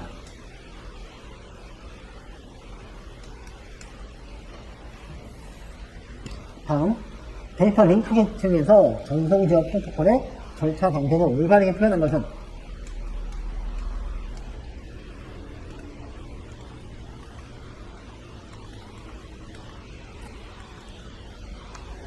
자, 다음 문제 보겠습니다. 51번. 데이터 링크 계층에서 전송 제어 프로토콜의 절차 방식을 올바르게 표현한 것. 자, 이게, 이제 보겠습니다. 이 말이 굉장히 애매합니다. 저희 그 온라인 강의 들으신 분들은 다 아시는데, 이 데이터 링크 계층은 2계층입니다. 자, 그런데 여기 나온 말 보세요. 전송이란 말이 나오고 제로가 나와요. 근데 전송은 몇 계층이에요? 4계층이죠. 왜 이렇게 갖다 말을 붙였을까요? 왜 그럴까요? 자, 이 데이터 링크 계층 프로토콜 대표적인 게 뭐가 있죠? HDLC가 있고, 그죠? 그 전에 SDLC라는 게 있었고, 그 전에 BXC가 있었고, 이 나중에 나온 게 이제 웹, 뭐 B, 이걸 기반으로 X25, 뭐 이렇게 프로토콜이 발전을 해갑니다. 얘들이 나온 건요, 1960년대에서 1970년대예요. 그런데 이렇게 전송 지원에 뭐는 OSI 7레이어가 나온 거는 아까 말씀드렸지만 84년도 기준이거든요. 근데 얘네 기준으로 얘를 봤더니 이 데이터 링크 계층 미계층 프로토콜인데 이 안에 전송이 있단 말입니다. OSI 7레이어에서의 전송 지원은 뭐냐? 데이터를 보내기 전에 링크를 셋업을 하고 그 다음 데이터 보냅니다. 보내다가 오류가 있어요. 그러면 오류에 대한 어떤 요청을 보내고 다시 재전송하고 또 서로 간의 버퍼가 달라요. 얘는 크고 얘는 작아요. 그러면 버퍼도 서로 간에 그 사이즈 교환을 해야 되겠죠. 그래서 어떤 흐름 제어나 오류 제어 이건 다 포함하는 게 전송 제어입니다. 그래서 데이터 링크 계층이지만 이 전송 제어 프로토콜이란 말을 갖다 쓴 거예요. 아마 이거 공부가 완벽하게 되신 분들은 다 이해하시겠지만 이게 어설프게 막 보면 이 데이터 링크와 4계층 사이에서 막 왔다 갔다 합니다. 근데 이 당시에 만든 이러한 그 프로토콜들은 이미 나중에 나온 이런 전송 제어에 대한 기능이 다 들어가 있기 때문에 이렇게 전송 제어 프로토콜이라는 말을 갖다 쓴 겁니다. 자, 여기까지 얘기하고 보겠습니다. 자, 링크 설정, 회선 접속, 뭔가 좀 이상합니다. 뭔가 접속을 해야 링크를 설정하죠. 접속이란 말은 물리적인 회선 접속입니다. 링크 설정은 바로 위에 이계층 얘기고요. 어떤 게 다를까요? 회선 접속이 먼저 된 다음에 링크를 설정하고 정보를 보낸 다음에 링크에 대해 회선 절단 3번이 맞겠죠. 다음 문제 보겠습니다. SNMP에서 네트워크 자체 상태를 감시하는 요소는 SNMP는 무엇으로 구성되어 있나요? 자, 매니저. 자, 이걸 관리하는, 망을 관리하는 사람입니다. 관리자. 그리고 망에는 수많은 장비들이 있겠죠. 여기는 뭐 허브도 있고, 또, 여기는 뭐 게이트웨이가 있습니다. 서로 다른 프로토콜을 결합해주는 게이트웨이가 있고, 또, 여기는 3계층 장비, 라우터도 있습니다. 또, 여기는 4계층 장비, L4 스위치도 있습니다. 두가 분산을 해주는. 자, 여러 장비들, 각각 장비에 뭐가 들어있느냐? 바로 에이전트라는 놈이 들어있습니다. 에이전트가 이 장비를 감시해요. 여기도 에이전트가 들어있고. 그래서 매니저가 이렇게 요청을 해요. 야, 너 지금 CPU 활용량이 얼마야? 물어보면 얘가 대답합니다. 네, 저 지금 한 50% 돼요. 야, 너 지금 몇 시야? 네, 지금 7시 반이에요. 이게 우리 리퀘스트에 해당하는 거고, 얘는 리스폰스에 해당하는 거죠. 그런데 때로는 장비가 조금 헷갈아갈 때가 있죠. 갑자기 엄청난 요청이 들어와서 얘가 CPU 부하가 99%까지 올라갔어요. 그러면 얘가 보고를 합니다. 나 좀 이상해. 나 좀 살려줘. 그게 뭐라고 하죠? 크라임이라고 합니다. 이런 게 SNMP입니다. 그래서 SNMP 뭘로 구성되느냐? 바로 매니저, 에이전트로 구성이 되고 요 사이에 서로 주고받는 아까 말씀드린 너 몇 시야? 너 IP 주소 뭐야? 그리고 너 CPU 사용이 얼마야? 등등 이러한 요소들을 우리는 MIB라고 합니다. 매니지먼트 인포메이션 베이스 일종의 어떤 데이터 자료 타입이라고 보시면 됩니다. 이걸로 구성이 됩니다. 그리고 이걸 나타내는 형태를 SNI라고 합니다. 그래서 SNMP는 끝났습니다. 자, BI 저건 뭐 말단되는 거고, 자, 에이전트냐, 병목이냐, 로그냐. 와, 병목. 흔하죠, 이런 문제는. 그죠? 로그. 와. 감시하는 요소는 에이전트입니다. 다음, 이동통신 시스템에서 전체 가입자의 관리를 책임지는 데이터베이스는. 와, 이 문제도 정말 너무합니다. 네? 이거 20년 전 얘기예요, 20년 전 얘기. 이동통신 시스템이 예를 들어서 여기 이게 나오죠. 20년 전. 이러면 이 문제는 문제가 없어요. 네. 완전 무결합니다. 네. HLR, VLR, 네. 자, 로케이션 렌저스터.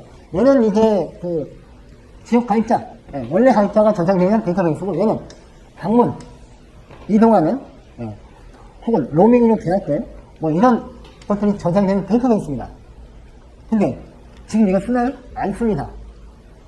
문제를 출제하는 분들이 아무 생각이 없어요. 그냥 기출 문제라고 막 내는 거예요. 이런 거면 현재 우리가 쓰고 있는 거잖아요. 그죠? 지금 LTE에서 5G가 거의, 물론 밀리미터 웨이브는 아직 구축이 안 됐습니다. 하지만 5G가 일부 상용화가 됐고, 지금 뭐 얘기하고 있어요. 그런데 문제는 어때요?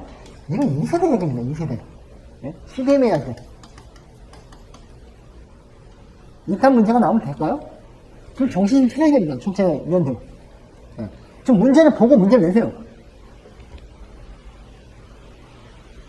이렇게 너무 세게 얘기하면 안 되는데. 네. 자. 정답은 HLR입니다. 홈 로케이션 레지스터고, 자, 현재는 HSS에서 LTE 같은 경우는 여기서 이걸 역할을 담당합니다. 뭐 이런 게 나와야죠, 최소한. 현재 사용 중인 시스템이 나와야지. 왜 이런 게 나오냐고요. 그죠? 다음, IP 주소와 서브넷 마스크로 표시된, 자, 얘는 IP 주소랍니다. 1.1.1.19. 다음, 서브넷 마스크가, 자, 255.255.0.0이랍니다. 이걸, CIDI. 이걸 읽을 때 보통 이렇게 읽더라고요. 사이더. 클래스리스 인터 도메인 라우팅입니다. 한번 해볼까요? 클래스리스. 자, 클래스가 없다. 인터 도메인 라우팅이라고 합니다. 그래서 기존의 서브넷 마스크가 나타낼 때는 A냐, B냐, C냐, D냐 이렇게 해서 우리가 나타냈는데 클래스를 없애버리면 어떻게 할까요? 아까 우리가 네호라고 했죠. 네호. 그죠? 이제는 네트워크 주소의 비트만큼을 슬래시로 표시하고 여기다 써준다는 얘기예요. 자, 그럼 얘는 2525.0.0은 클래스가 뭐죠? B클래스죠. 그런데 네트워크의 주소가 몇 비트예요? 여기 8비트, 여기 8비트. 자, 그럼 얼마요? 16이 여기 들어오면 되겠죠. 1.1 하고 여기다가 16 써주면 이게 사이더 표기법이다 라는 겁니다.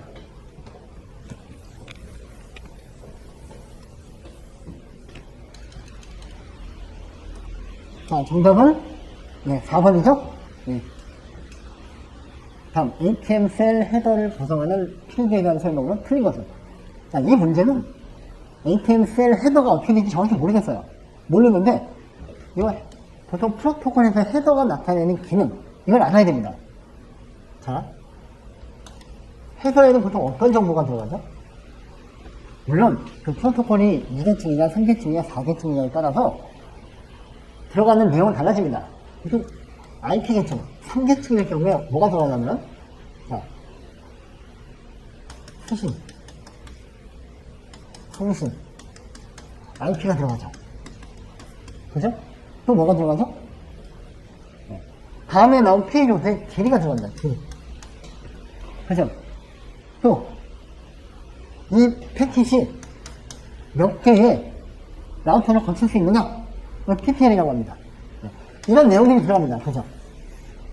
그리고 뒤에 뭐가 붙느냐? 보통 책선이라는 게 붙죠. 이게 붙는 건 뭐냐? 여기가 이제 메시지고, 이게 보통 헤더가 들어갑니다. 헤더가. 여긴 뭐냐? 이 자체가 무결한지, 무결성을 확인해 줍니다. 그죠?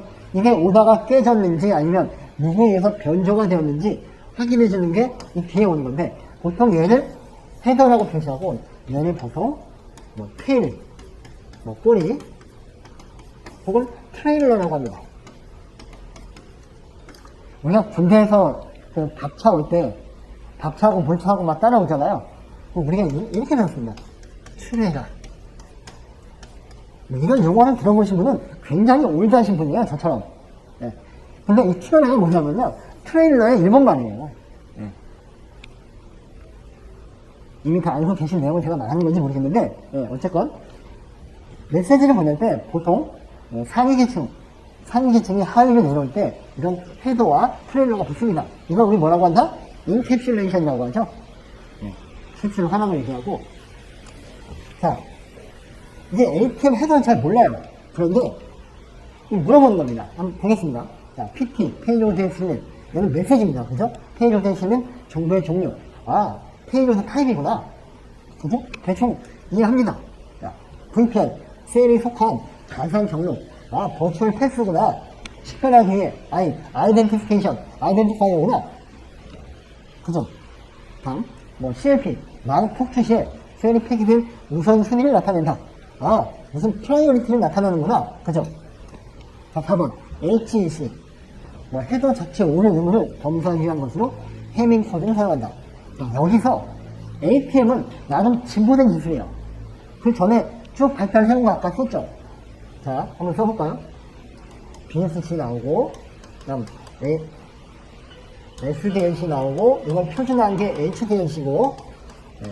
이게 랩, 뭐, B나 일로 갔다가 X425로 버전은 되고, 이게 APM으로 만듭니다. 얼마나 버전은 됐어요. 근데, 이런 어떤 무결성 체크를 위한 수단으로 이때부터 이미 CRC를 쓰기 시작했어요. 해밍은 여러 메시지 중에서 한 비트의 오류만 수정 가능합니다. 그리고 한 비트의 오류에 오류 유무 그리고 정정까지 가능한데 CRC는 정정은 안 돼요. 하지만 한 비트건 두 비트건 깨졌는지 안 깨졌는지에 대한 무결성 확인이 가능한 게 CRC입니다. 답은 4번이 되고요.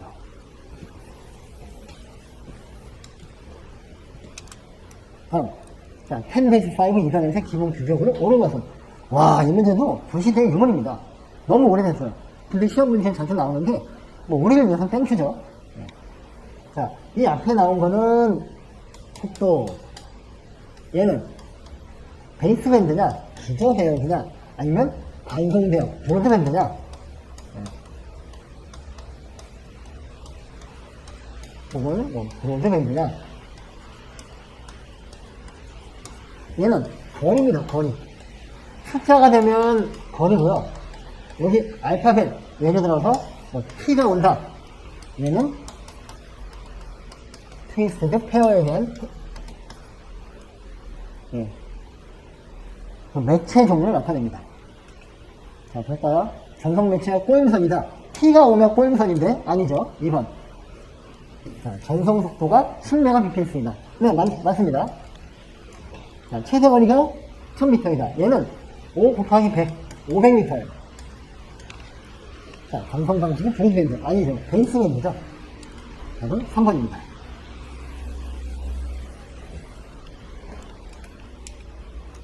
다음, 데이터 버스트를 송신하고자 할 때, 자, 버스트란 말은요, 한 번에 왕창 보낸다는 거예요. 예를 들어 100바이트가 아니라 한 번에 그냥 5000바이트 왕창 보내는 겁니다. 그게 버스트 전송이고요. 자, 사전에 시간 대역의 사용을 요구하며 지정된 시간 대역으로 버스트를 송신하는 방식은 무엇이냐? 알로하 방식에서 이제 고르는 겁니다. 자, A 알로하는 저도 뭔지 몰라요. T는 알로하 그대로 하는 겁니다. 퓨어 해석하는 게 T 알로하고요. 자, S는 슬라티드. 지정된 어떤 딱딱 시간 대역에서 보내는 거고요. R, 이게 리저브드 알로하입니다. 버스를 보내기 위해서 미리 예약을 하고 보내는 게 4번 R 알로하입니다.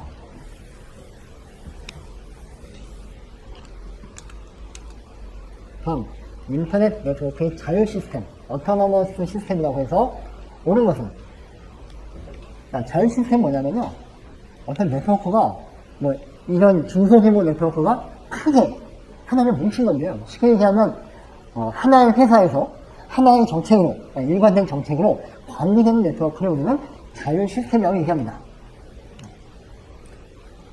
자, 내부에서 사용되는 라우팅 프로토콜은 IGP라고 하는데 대표적인 것은 RIP와 OSPF가 있다. 맞습니다. 자, 이게 AS라고 하고요. 이 안에 여러 가지 네트워크가 많아요. 이걸 이동통신 네트워크라고 하면 처음 알아요. 이게 뭐 유플러스 네트워크입니다.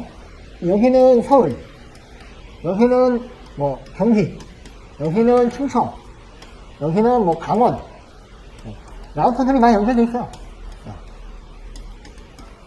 이 사이에서, 이 안에서 왔다 갔다 하는 프로토콜이 IGP라고 하고 RIP와 OSPF가 있습니다.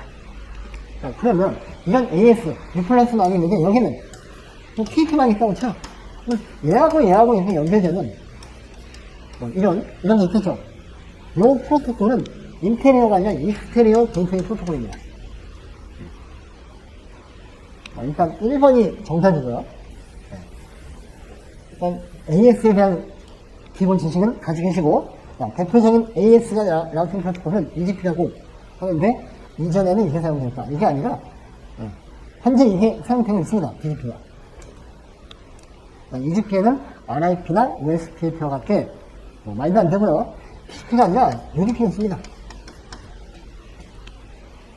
자, EGP는 블라블라해서 넘어가고 답은 1번입니다. AS 내부는 IGP, AGP가는 EGP라고 하고 BGP가 현재 사용이 되고 있습니다. 자, 다음 문제. 스마트 도시 기반 시설. 얘를 알려면 스마트 도시에 대한 정의를 알아야 되는데요. 스마트 도시란 도시의 경쟁력 그리고 삶의 질 향상을 위해서 건설 그리고 ICT 기술의 융복합을 통해서 다양한 서비스를 제공하는 지속 가능한 도시이다. ICT와 건설의 융복합을 이용한 도시 기반 시설, 그걸 기반으로 다양한 도시 서비스를 제공한다 라는 거고요.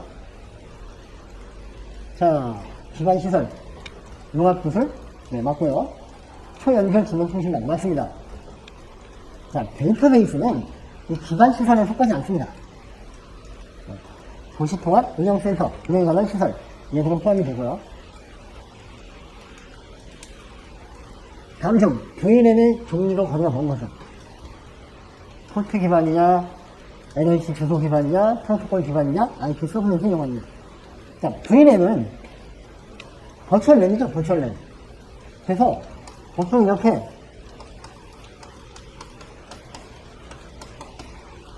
여기다가 그냥 서로 이렇게 꽂으면 얘네끼리만 통신됩니다. 그죠? 또 여기 연결되면서 얘네끼리만 통신이 돼요. 그래서 같은 회사라고 하더라도 예를 들어 어디는 개발부, 어디는 경영관리부 서로 데이터가 공유되면 안 되잖아요. 이렇게 가상으로 나누는 이런 형태를 우리 VLAN이라고 하는데 이걸 이렇게 포트 기반으로 나눌 수도 있고 또 얘네가 사용하는 어떤 프로토콜 기반으로 나눈다거나 아니면 IP를 이용해서 나눌 수도 있습니다.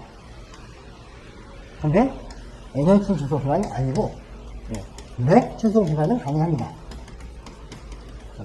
얘네가 가지고 있는 그 물리적 주소, 그걸 맥 주소라고 하죠. 48비트 길이에 이걸 기반으로 VLAN을 나눌 수도 있습니다. 그런데 2번은 잘못된 예입니다. 네, 지금부터 정보통신기사 2022년 4회 필기시험 문제풀이를 진행하겠습니다. 네, 필기시험 총평입니다. 첫 번째로 출제 기준이 제대로 적용이 된 시험으로 보여집니다. 두 번째, 하지만 과목 구분이 일부 애매한 그런 문항이 몇 문제가 존재했지만 대세에는 큰 영향을 주진 않았습니다. 자, 세 번째로 이 기출문제와 신규문제 비율입니다. 앞서 출제된 1회, 2회를 보시면은 자, 1회 시험 같은 경우는 출제 기준이 거의 적용이 안 됐어요. 옛날 그대로 나와서 69대 31 굉장히 쉬운 시험이었습니다. 합격률이 50%가 넘었죠. 51.04%고 자, 2회 시험 같은 경우는 이 비율이 바뀌었습니다. 네, 기출문제는 39문제, 신규문제는 68문제, 이때 합격률이 35.64%입니다. 이번 4회 시험은 기출과 신규의 비율이 34대 66입니다. 2회 시험하고 큰 차이가 없죠. 그런데 제가 요번에는 이 66개 중에 새롭게 나온 문제 중에서 기출 응용, 살짝 말만 바꿨다던가 아니면 수치를 좀 바꿨다던가 기출 응용 요 문제를 뽑아봤더니 약 17문제였습니다. 그래서 완전 새롭게 나온 문제는 한 49개, 한 절반 정도라고 보시면 되겠습니다. 이걸로 비춰보면 아마 2회 시험 한 35.64%보다는 조금 올라갈 것 같은데 그렇다고 50%까지 가지는 않을 것 같습니다. 자, 이걸로 붙여볼 때 점점 신규 문제가 계속 더 많은 비율을 차지하고 있는 걸로 봐서 합격을 위해서는 기출문제 물론 중요합니다. 기출대를 이해를 하셔야 되고 바뀐 변경된 출제 기준 기반의 기본 이론을 반드시 학습을 하셔야만 안정적인 합격을 하실 수 있다라고 생각을 합니다. 자, 문제풀이 들어가기 전에 요번에 필기시험의 어떤 키워드를 좀 꼽아봤습니다. 이 키워드를 선정한 대상은 자, 이 4회 시험 안에서 2번 이상, 2문제 이상 걸쳐서 출제된 문제들, 그리고 2회 시험에서도 나오고 4회에서도 나온 연속적인 출제가 된 문제들을 중심으로 키워드를 뽑아봤습니다. 자, 마이모, 스마트 안테나, 이 부분도 새롭게 추가된 출제 기준이죠. 이동통신 관련된 내용이고, 다음 페이딩. 우리 지난 2회 시험에서는 이동통신의 페이딩을 묻는 문제가 나왔습니다. 이번에는 단파통신, 그리고 대륙간 통신에서의 페이딩, 그리고 대책 방안에 대해서 묻는 문제가 출제되었습니다. 다음 굉장히 전형적인, 전통적인 문제입니다. 전송로, 전송 채널, 유선, 무선 다 포함하는 거고요. 그리고 그런 전송로를 통해서 어떤 데이터를 보냈을 때 얼마만큼 보냈을 때 얼마나 깨졌다. 이때 비율이 얼마냐. 굉장히 쉬운 문제입니다. 그냥 계산기만 누르면 바로 답이 나오는 그런 문제고 BPS도 유사합니다. 정해진 시간, 초당 몇 비트를 보낼 수 있느냐. 네, 이런 문제. 그리고 대역폭 효율. 대역폭이 얼마를 주어졌을 때 몇 비트를 보냈다. 그럼 1Hz당 효율이 어떻게 되느냐. 쉬운 문제지만 이게 통신의 기본을 묻는 문제이기 때문에 앞으로 계속 나올 겁니다. 다음은 시그널 다중화죠. PDH, SDH, 소넷. 이번 4회 시험에서는 PDH가 나왔습니다. PDH에는 T1과 E1이 있죠. 네, 그리고 이 소넷, SDH. 자, 소넷은 미국 표준, SDH는 국제 표준. 그죠? 이게 1회 때 나왔고, 2회 때 나왔고, 이번 4회 때 나왔습니다. 아마도 얘들은 계속 번갈아 가면서 출제가 될 걸로 예상이 됩니다. 자, 배는 실기에서도 여러 번 출제가 됐고, 이번 4회 시험에서도 이 배이 2문제가 출제됐습니다. 자, 다음은 전자교환기입니다. 디지털 교환기. 어떤, 동기를 묻는 문제. 네, 마스터와 슬레이브 간의 동기. 그리고 어떤 전화의 접속 절차. 그런 걸 묻는 문제가 출제가 됐고, 또, 이 실기에서도 가끔씩 출제가 됩니다. 자, 굉장히 여러 번 나옵니다. 매번 시험마다 빠지지 않고 나오는 통신망 관리 프로토콜. 이번에는 SNMP에서 어떤 트랩이 몇 번째 포트를 쓰느냐, 이런 문제, 그리고 MMX에 대해서 묻는 문제가 출제가 됐습니다. 지난번에도 마찬가지였고요. 자, CCTV도 엄청나게 많이 나옵니다. 이번에도 2문제 이상, 지난 1회, 2회 때도 매번 2문제, 3문제 이상씩 계속 나오고 있습니다. 그리고 초고속 정보통신 건물 인증이라고 해서 지난 시험에서는 홈네트워크 인증 등급이 아닌 것은 이라고 해서 묻는 문제가 나왔고, 이번에는 MDF 집중분해 통신실에서의 설치 요건, 그걸 묻는 문제가 나왔고 앞으로도 계속 나올 겁니다. 자, 클라우드 컴퓨팅은 2회 시험에서 나왔고 이번 시험에서 나왔습니다. 그리고 스마트 미디어, 홀로그램이나 증강현실, 이것도 이번 시험에 나왔고 지난 시험에서 나왔고 앞으로도 통신기기, 네트워크 어디에서건 계속 꾸준하게 나올 것으로 예상이 됩니다. 자, OXI 계층을 묻는 문제는 어느 시험을 막론하고 계속 나옵니다. 3계층에서의 장비는 무엇인가? 또 2계층에서의 데이터 유닛은 무엇인가? 프레임이냐, 패킷이냐, 혹은 비트냐, 세그먼트냐 등등 이런 이름을 묻는 문제. 또 IP 계층에서의 라우팅 프로토콜, 또 전송 계층에서의 어떤 신뢰성, 절차, 자, 응용 계층이 프로토콜이 아닌 것은 이런 걸 묻는 문제가 꾸준하게 계속 출제가 되고 있습니다. 자, 키워드는 이걸로 마치고요. 이제 문제풀이 들어가겠습니다. 첫 번째 과목은 정보 전송 일반입니다. 1번. 네, 아까 제가 키워드로 말씀드렸던 마이모에서의 스마트 안테나입니다. 자, 공간 신호를 인식을 해서 스마트 신호 처리 알고리즘을 사용하는 안테나 배열. 자, 배열이 나왔습니다. 배열이란 말은 안테나가 2개 이상일 경우를 말하죠. 예. 자, 다음 중 스마트 안테나 종류가 아닌 것은? 자, 1번 멀티플 인풋, 멀티플 아웃풋. 우리가 마이머라고 부릅니다. 예. 이게 맞을 거고. 다음 어레이가 들어가니까 배열, 그죠? 얘는 맞는 걸로 볼 수 있고. 마지막, 자, 싱글 인풋, 싱글 아웃풋. 하나가 들어서 하나가 나오는구나. 어레이를 보기엔 좀 어렵죠. 그죠? 이 문제를 잘 몰라도 약간의 어떤 상식이나 기본기를 동원을 하면 풀 수 있는 문제였어요. 그죠? 자, 다음 문제 보겠습니다. 자, 원래 2번이 돼야 되는데 유사한 문제를 좀 끌어왔습니다. 다중 입출력, 마이모, 멀티플 인풋, 멀티플 아웃풋. 자, 이 인풋 아웃풋이란 말은요, 안테나입니다. 안테나. 여기 안테나가 이렇게 하나, 둘. 자, 여기서 에어 인터페이스입니다. 그죠? 안테나는 이 에어 인터페이스를 이용을 해서 송신기에서 수신기로 전달을 하죠.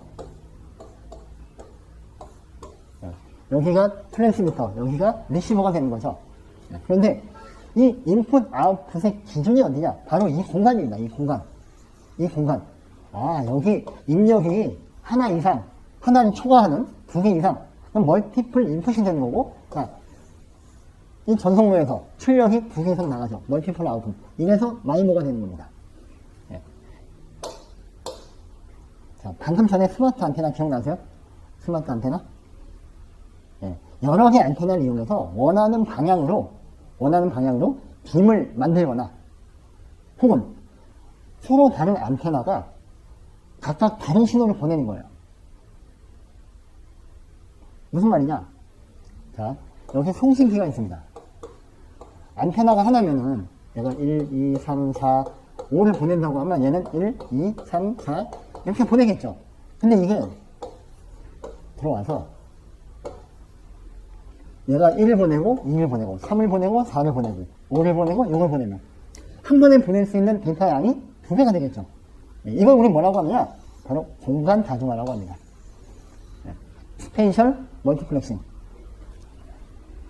자, 그런데 이걸 하려면 이렇게 하려면 사전에 뭔가 작업을 해야 돼요.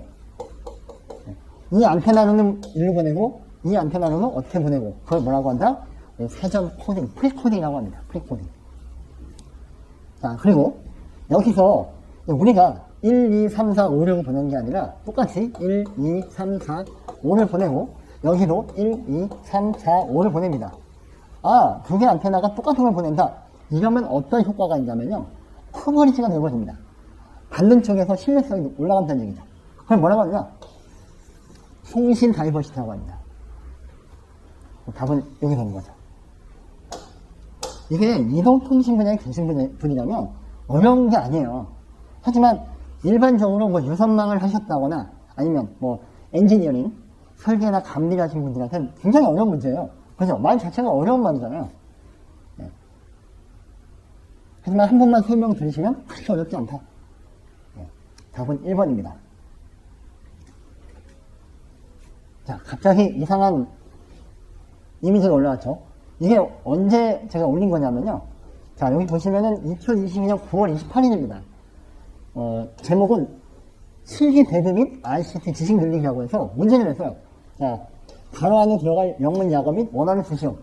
뭐뭐란 스마트 안테나 기술 중의 하나로, 자, 여러 개의 송신 안테나를 이용을 해서 무선 통신 채널의 다중 경로 간섭에 의한 페이딩, 이동통신 채널 손실, 이런 간섭을 최소화할 수 있는 기술로서 이거의 핵심 기술로 뭐가 있다?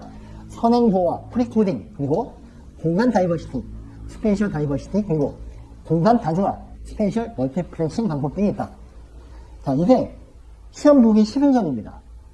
이 얘기를 왜 하느냐? 저희 BMP의 정보통신기사 학원 카페에서는 날마다 하나씩, 무조건 하나 이상 올립니다. 정보통신 관련 지식이라든가 아니면 시험, 예상 문제라든가 이걸 한 번만 보셨다면 몇 문제가 해결이 된다? 아까 1번과 14번 두 개가 동시에 해결됩니다. 한 번만 들어와서 이거 보는데 한 5분 걸릴까요? 네, 한 2, 3분이면 될 겁니다. 시간 투자하셔서 한 번씩 들어오시고 하루를 마무리를 하시던가 아니면 하루를 시작하시던가 그러시면 되겠습니다. 자, 다음 문제. 2번. 100mV는 몇 dBmV인가? 자, 단 1mV는 0 dBmV이다. 자, 이런 거는 주지 않아도 돼요. 그죠? 왜? 우리는 이미 다 알고 있어요. 이 문제는, 저희 과정 중에, 베이직 과정. 거기서 여러 번 했습니다. 자, 우리가 뭐, 10로그냐, 아니면 20로그냐. 자, 이렇게 외워도 되긴 돼요. 그런데, 저는 항상 이렇게 썼으면 좋겠어요. 그리고 여기 이제 전력이 들어간 거예요, 전력. 자, 전력은 R분의 V제곱. 그죠? I제곱 R입니다. 자, 이거는 중학교 과학 시간에 배운 겁니다. 그죠? 근데 R이 1이면 저항이 1오음이라고 우리가 하면 없어지죠. 아, 전력은 전압의 제곱이고 전류의 제곱이구나. 맞죠? 전력은 전압의 제곱이고 또한 전류의 제곱이다. 이 자리에 뭐가 들어가요? 자, 100mV면은 기준이 1mV예요. 그러면 1분의 100이 되겠죠? 그죠? 여기에 이게 붙으니까 결국 여기 앞으로 가면 20로가 되는 겁니다. 그죠? 항상 전력은 10이고 전압 전류는 20이다. 그렇게 외울 필요가 없어요. 왜? 우리는 이미 오음의 법칙을 알고 있어요. 그래서 항상 10을 쓰고 전압이면 제곱을 한 번 더 하면 됩니다. 그죠? 그러면 10의 제곱의 제곱이니까 10의 4승이 되죠? 요게 이렇게 오면 정답은 40이 되겠죠. 이번에 대적광파의 페이딩이 아닌 것은, 자, 아까 단파통신에서의 페이딩은, 자, 간섭성 기억나세요? 기억나시죠? 자, 다음 편파성, 다음 흡수, 다음 선택성. 자, 이런 페이딩이 있었고 또 뭐가 있냐? 바로 도약성 페이딩이 있습니다. 자, 이 도약이 뭐냐면요, 단파가 지표파를 이용을 하게 되면 얼마 못 가거든요. 근데 아까 이걸 이용했죠. 이만큼이 점핑이 된 거예요. 그걸 이제 보통 우리는 도약 거리라고 얘기합니다. 거기서 나온 페이딩이고요. 자, 단파통신은 뭘 이용한다? 자, 전리층 반사를 이용한다. 자, 전리층 반사 어느 층이었어요? F층입니다. 대륙권파는요, 지상으로부터 약 10km, 12km 이 정도 그 안에서 일어나는 겁니다. 그걸 우리는 대륙권파와 전리층파, 그걸 합쳐서 뭐라고 하느냐? 공간파라고 합니다. 스카이웨이브라고 하고, 대륙권 밑에 거기서 일어나는 전파의 범위를 우리는 지상파, 그라운드 웨이브라고 합니다. 자, 이제 이렇게 분리할 수 있겠죠? 그죠? 공간에 따라서. 그럼 얘는 아까 뭐라고 했어요? 대륙권파, 여기는 전리층파. 전리층파의 주로 주성분이 뭐다? 바로 단파입니다. 단파. 단파보다 한 단계 높은 지방은 초단파죠. 자, 초단파는 어떻게 되냐? 전리층을 뚫고 나갑니다. UHF는요, 당연히 더 잘 나가겠죠. 주파수가 높을수록 직진성이 강하다, 예리하다, 그렇게 생각하시면 되겠습니다. 자, 그럼 대륙권파의 페이딩이 아닌 것, 눈에 보이시죠? 그죠? 자, 간, 편, 흡, 선도. 자, 우리 옛날에 그 선도부에 대한 안 좋은 추억이 있죠? 굉장히 간편하게 어떻게 한다? 흡연자들을 잘 골라내죠? 이 선도부가. 자, 이게 간편 흡선도가 바로 단파통신에서의 페이딩 종류입니다. 자, 요걸 일단 암기를 하시게 되면, 그래서 바로 보이죠? 자, 신클레이션, K형, 도피형, 요거는 나중에 뭐 수업 시간에 제가 설명을 하겠습니다. 네, 정답은 4번입니다. 네, 이제 4번. 국내 통신선로 설비란 통신가입자 설비와 건물 내 가입자 단말 기간의 접속 등등 나옵니다. 자, 이 국내 통신선로 기술 기준에 대한 국제 표준. 요거 수업 시간에 했죠? 네. 바로 하나하나 801. 예. ISO, IEC가 이 표준 숫자, 이거 5개로 많이 나타내는데 너무 많아요. 그죠? 자, 1부터 9까지 하면 총 10만 개가 있는 거죠. 그죠? 네. 그걸 이렇게 다 외우겠어요. 하지만 여러 중요한 것들이 몇 개가 있습니다. 예를 들어, 자, NFC, 이거 뭐였죠? ISO, IC 18092. 자, 기억나시죠? 자, 이게 뭐예요? 일본말로? 자, 동그리. 얘는요, 신발. 우리 공부리 치러 가죠. 네, 노가다 용어입니다. 노가다. 콘크리트의 용어죠. 네. 이런 식으로 조금 뭔가 살이 붙여서 외우면 외우고 싶다고 말씀드렸고, 자, 이제 엠팩은 ISO IC 표준 23001 요걸로 쭉 나갑니다. 네, 뭐 002, 003, 008, 뭐 009 이런 식으로. 네. 중요한 게 몇 개가 있어요. 네, 이런 것들만 좀 알아두시면 되고, 자, 국내 통신선로 설비는 자, 하나하나 801 이렇게 머릿속에 혹은 눈으로 봐두시면 되겠습니다. 왠지 이게 이렇게 무슨 배선 모양 같지 않나요? 그죠? 11801 제 눈에만 그렇게 보이는지 모르겠는데 그렇게 봐주시면 될 것 같아요. 그죠? 예. 너무 뭐라고 하지 마세요. 예.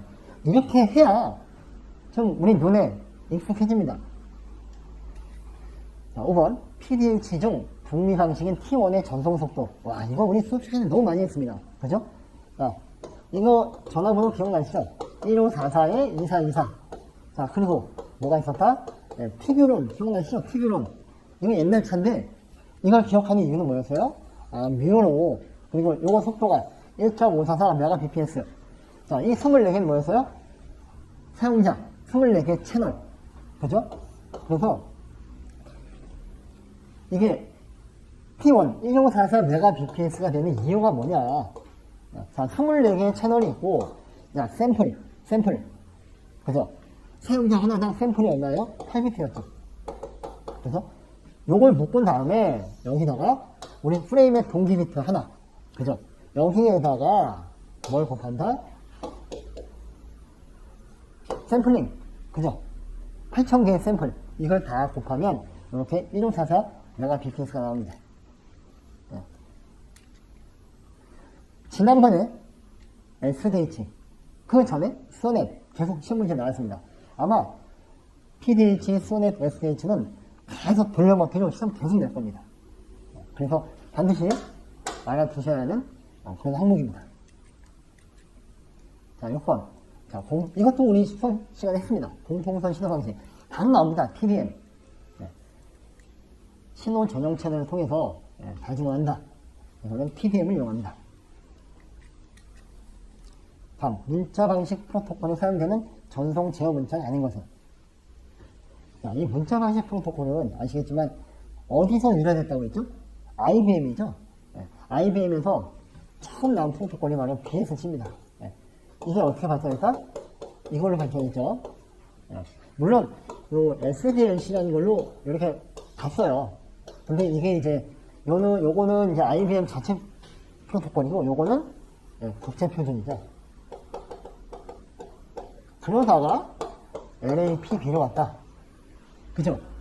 요거 다 기억나실 겁니다. 저희 그 베이직 과정, 그리고 저희 일반 기본 이동 과정에서 수차례 설명했던 거라. 그런데 여기서 물어보는 건 여기서 쓰는 겁니다. 여기서. 자, 얘는 이제 비트 지향 프로토콜이죠. 비트 지향이라는 거는 제어하는 부분이 비트로 쪼갤 수 있다는 거고, 얘는 제어하는 부분이 다 문자 형태입니다. 그래서 그 제어 문자가 아닌 것은 inquiry, 그죠? 데이터 링크 이스케이프. 얘는 end of transmission block. 자, 3번은 없습니다. 아니지라는 거는. 자, 보시기에 이게 대문자 3개지만 문자 하나입니다. 그죠? 네, 문자 하나예요. 그래서 ENQ, DNE, 뭐 ETB 이런 게 전송 제어 문자고, 이걸 묻는 실기시험도 여러 번 나왔습니다. ENQ의 뜻이 뭐냐? DNE의 뜻이 뭐냐? ETB의 뜻이 뭐냐? 네, 반드시 숫자가 계셔야 됩니다. 다음 중 전송로의 동적 불안 전송의 원인으로 발생하는 에러로 알맞은 것은? 자, 말이 어려워요. 자, 전송로는 전송 채널입니다. 유선, 무선, 광, 그죠? 모든 게 다 전송로입니다. 신호를 보낼 때 신호가 거치는 공간은 다 전송로입니다. 여기서 불안 전송, 모든 전송은 다 불완전성이 있죠. 근데 동적, 정적 나눴는데, 자, 그러면 보기를 한번 보시면, 지연, 왜곡, 에코, 손실, 주파수 편입. 자, 어떻게 생각할까요? 먼저 동적과 정적이라는 게 있는데요. 이 두 개의 차이가 뭐냐?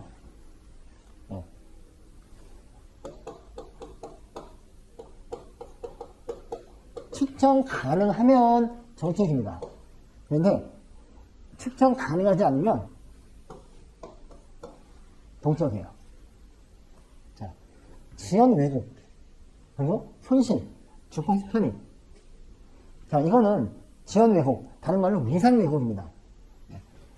전송으로가 이런 특성을 다 가지고 있어요. 근데 에코, 자, 에코라는 건요, 우리말로 하면 매환이죠. 뭐 반향, 채널을 보냈는데 이게 되돌아오는 거예요. 자, 그런 채널이라면 완전 진짜 통신 채널로서의 가치가 빵이죠. 그죠? 네. 그런데 어쩌다 한 번씩 랜덤하게 나와요. 자, 여기 이제 동적, 다른 말로 하면 랜덤입니다. 얘들은 어느 정도 측정이 돼요. 근데 얘는 측정이 안 돼요. 왜? 어쩌다 한 번 나오니까. 그래서 이런 문제가 나오면, 자, 동적, 정적. 아, 측정 가능하면 정적이구나. 그 외에 랜덤하게 나오는 건 다 동적 불완전성이라고 보시면 됩니다. 그래서 에코가 답이 되고요. 자, 다음 좀 전자계산기 기억요소. 이 문제가 엄한 거예요. 왜? 아니, 정부 전송 일반에 갑자기 이게 왜 나오냐고요? 컴퓨터 일반에 나오는 문제가. 그죠? 자, 디스크, 레지스터, 플립플롭, 인버터. 딱 봐도 뭐 답이 나오죠? 인버터라는 건 뭐죠? 우리 논리 매뉴에서 0을 1로 혹은 1을 0으로 그 극성을 바꾸거나 어떤 논리값을 이렇게 변환하는 그런 회로였죠. 그래서 이게 택도 없는 거다. 네. 자, 다음 구성파 신호에 대한 실효값. 이게 원래는요 좀 익숙하지 않거든요. 이게 표준 표기입니다. 그리고 최대값도요. 이게 표준이에요. 그래서 이렇게 들어가야 제대로 된 거다. 별걸 다 따지네. 뭐 이렇게 할 수도 있는데 그래도 좀 바뀐 어떤 그 국어 표준을 알고 있어야 되니까. 근데 문제의 서식 그대로 일단 표시했습니다. 자, 구성파. 이렇게 되게 구성파죠. 진폭이 A고, 그죠? 신호값이 의미하는 게 뭐냐면요. 교류 신호의 경우 어떤 증류와 동등한 효율을 낸다고 할 때 그때 맞춰준 게 실효값입니다. 그래서 구성파는 실효값이나 최대값이나 또 평균값이나 다 똑같습니다. 이게 A가 되고요. 자, 예를 들어 이런 사인파는 어떨까요? 사인파. 여기가 이제 A라고 하면 A가 뭐 마이너스 A고 얘의 실효값은 루트 2분의 A입니다. 자, 왜냐하면요. 이 RMS가 뭔지 볼까요? RMS. 자, 루트가 씌워지고 민, 그리고 스퀘어. 자, 얘는 뭐예요? 제곱이죠, 제곱. 그 다음, 얘는요. 평균입니다. 얘는 루트를 씌운 거니까. 근데 어디부터 한다? 얘부터 한다. 이렇게 가요. 자, 그러면 A가 있습니다. A가 있고, A의 제곱을 해요. 그죠? 스퀘어니까. 평균은 이 두 개죠. 만들고. 자, 루트를 씌웁니다. 이렇게. 그러면 어떻게 돼요? 루트 2분의 A가 되죠. 자, 그래서 얘가 실효값입니다. 루트 민 스퀘어. 자, 이 단어에 이미 답이 있어요. 네. 그래서 이런 정연파, 사인파에서의 실효값을 구하라. 얘를 이제 루트 3 이런 값을 주고 구하라는 문제가 나올 수도 있고요. 얘는 PV 그리고 CV 둘 다 나올 가능성이 매우 높아요. 반드시 숙지하고 계셔야 합니다. 다음, 자, 아까 제가 단파통신 설명하면서 전자기파의 성질에 대해서 잠깐 언급을 했습니다. 자, 전자파는 파장이 짧은 것부터 순서대로 나오려면 감마 X 정사들이 있다. 네, 맞아요. 파장이 짧을수록 직진성 및 지향성이 강하다. 자, 파장이 짧을수록 어떻게 됐어요? 자, 회전은 잘 안 된다고 했어요. 그죠? 그 대신 직진성, 지향성이 강하다. 다 뚫어버립니다. 자, 전자파는 진공 또는 물질 속을 전자기장, 전개와 자개입니다. 이 진동이 전파함으로써 전자 에너지를 운반한다. 맞고요. 전파는 인공적인 유도. 자, 인공적인 유도는 이렇게 가둬야죠. 도파관이나 어떤 그 기구를 쓰면 인공적으로 유도가 되는데, 자, 그냥 제 스스로 갑니다. 그죠? 전개와 자개가 서로 직결을 이루면서 진행을 합니다. 답이 4번이 되죠. 자, 다음 중 정보를 유지하기 위한 레치 회로나, 자, 시프 레지스터. 여기 레치하고요, 플립플롭하고 그냥 한 통 속에 묶어서 설명하는데, 엄밀히 얘기하면 레치는 클락이 안 들어가요. 근데 플립플롭은 클락이 들어갑니다. 그게 두 개가 차이고요. 보면 D나 T나 뭐 RS, K 이런 K 플립플롭은 없죠. 뭐 요새 K-팝이 하도 잘 나가니까 여기다 좀 숟가락을 얹은 것 같은데 없습니다. 일단 후보 하나 제외하고 보통 T 플립플롭이나 혹은 JK, BTS, JK, 뭐 어쨌건 네, 죄송합니다. 얘들은 어디 쓰느냐? 보통 카운터를 많이 씁니다. 카운터. RS는 웬만하면 잘 쓰지 않으려고 하죠. 그 이유는 R과 S에 똑같이 1이 들어가면 출력을 알 수가 없어요. 그래서 거의 쓰지 않고, 얘는 B가 두 가지입니다. 딜레이라는 뜻도 있고 데이터라는 뜻도 있어요. 정보를 유지하기 위해서 쓰는 게 바로 D 플립플롭입니다. 광섬유 케이블의 분류 방법이 다른 것은, 자, 단일 모드가 있고 계단, 언덕, 삼각형. 자, 이 문제를 모른다고 쳐요. 그러면 저 같으면, 자, 여기는 형이 있고 형이 있고 형이 있어요. 근데 여기 형이 없죠? 그럼 저 이걸 고르겠어요. 그죠? 이게 이제 그냥 무식한데 용감한 사람의 특징이고, 좀 이게 왜 1번이 다르냐면요, 이 단일 모드라는 거는 우리가 뭐 싱글 모드 5라고 하죠. 우리 코어와 클레드로 구성된 광섬유에서 코어의 직경이 굉장히 작아요. 얼마까지 작냐? 약 9에서 10마이크로미터. 이렇게 광섬유면 여기가 코어입니다. 코어. 그래서 여기 들어가는 빛의 경로가, 여기 이제 보통 레이저 다이오드가 빛을 쏘잖아요. 그러면 이렇게 빛의 경로가 그냥 하나라고 보는 거예요. 원래는 정확히 얘기하면 전기와 주파수라는 놈이 2.405보다 작으면 싱글 모드라고 치는데 그냥 하나라고 치는 거예요. 그런데 이제 멀티 모드 파이버, 자, MMF는요, 이게 이렇게 커요. 이만해요. 자, 이게 얼마냐? 약 50에서 62.5 마이크로미터예요. 이거에 한 5배에서 6배? 그죠? 예. 그러다 보니까 LED를 쏘면 경로가 빵빵빵. 이것 때문에 뭐가 발생한다? 우리 아까 단파통신에서의 페이딩 있죠. 자, 광에서의 페이딩이 뭐냐면요, 바로 분산이에요. 그리고 경로차가 생겨서 받는 쪽에서 서로 그 폴스가 겹치게 됩니다. 우리 분산이라고 얘기하고, 그걸 최소화할 수 있는 방안이 뭐냐? 바로 언덕형, 이런 걸 쓰는 거예요. 자, 그러면 언덕하고 계단, 삼각, 이게 무슨 뜻이냐? 자,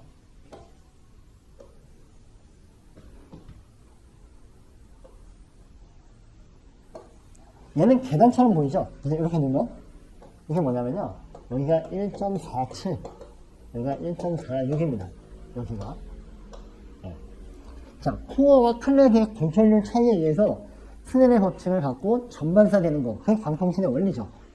근데 요것처럼 코어와, 여기 이제 이게 코어가 되는 거고, 여기가 클레드가 되는 거고, 그죠? 공철률의 차이가 명확합니다. 이렇게 하면은 받는 쪽에서 분산이 심하기 때문에 여기를 어떻게 한다?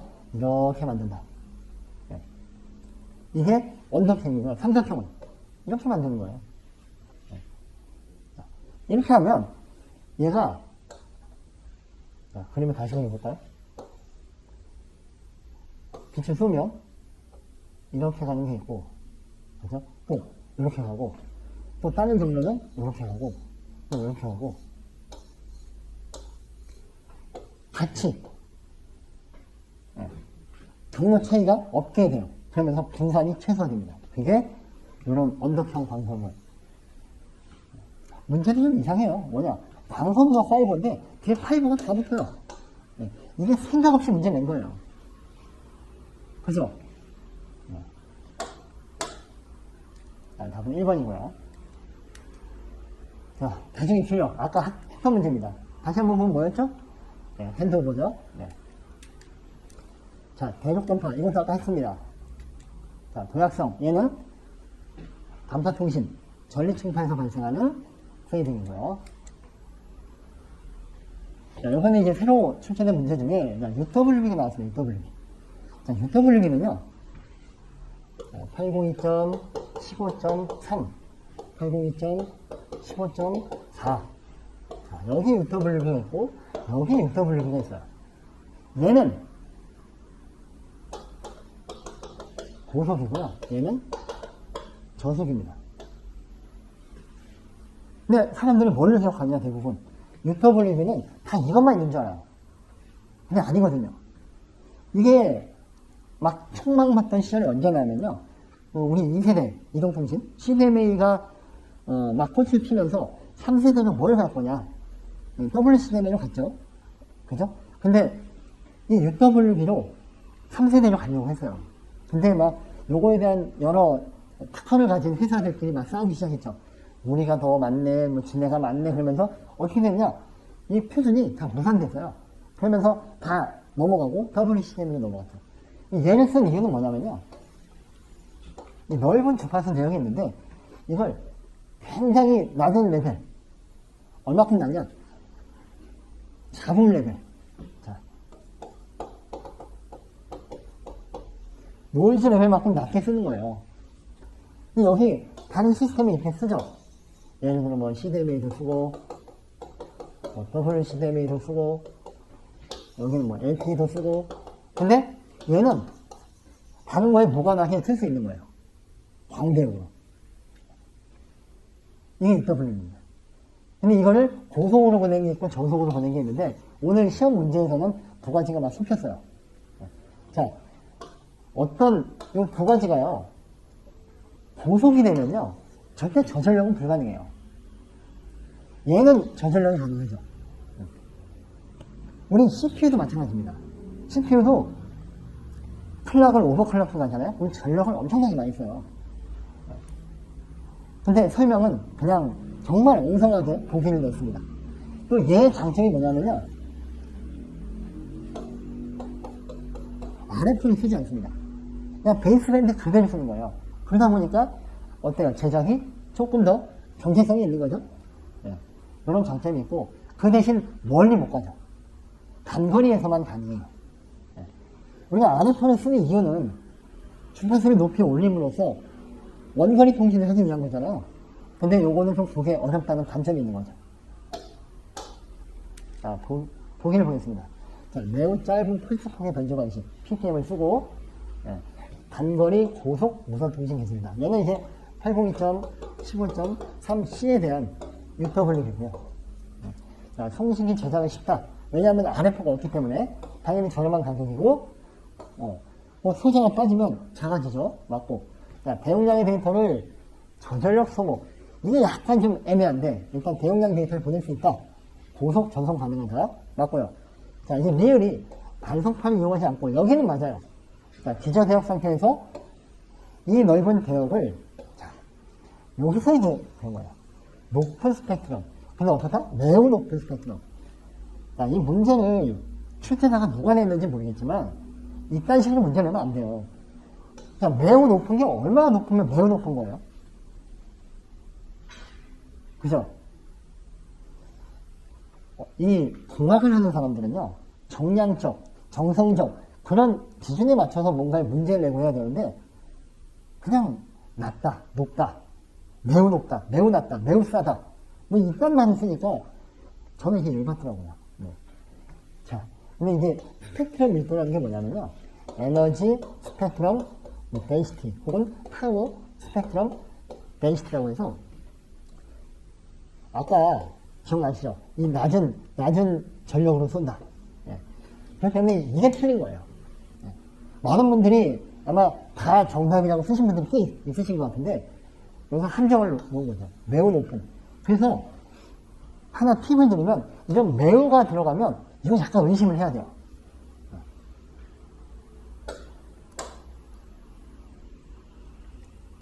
자, 답은 3번입니다. 자, 이것도 우리 수업 시간에 했습니다. 5단 귀환 시프트 레지스터. 여기서 구성된 PM9 발생기의 출력 데이터 계열. 자, 5단이면 이게 5승계. 그죠? 우리가 얼마죠? 32죠? 0에서 31까지의 숫자를 나타낼 수가 있는데, PM 제너레이터에서는 0을 쓰지 않는다 그랬죠?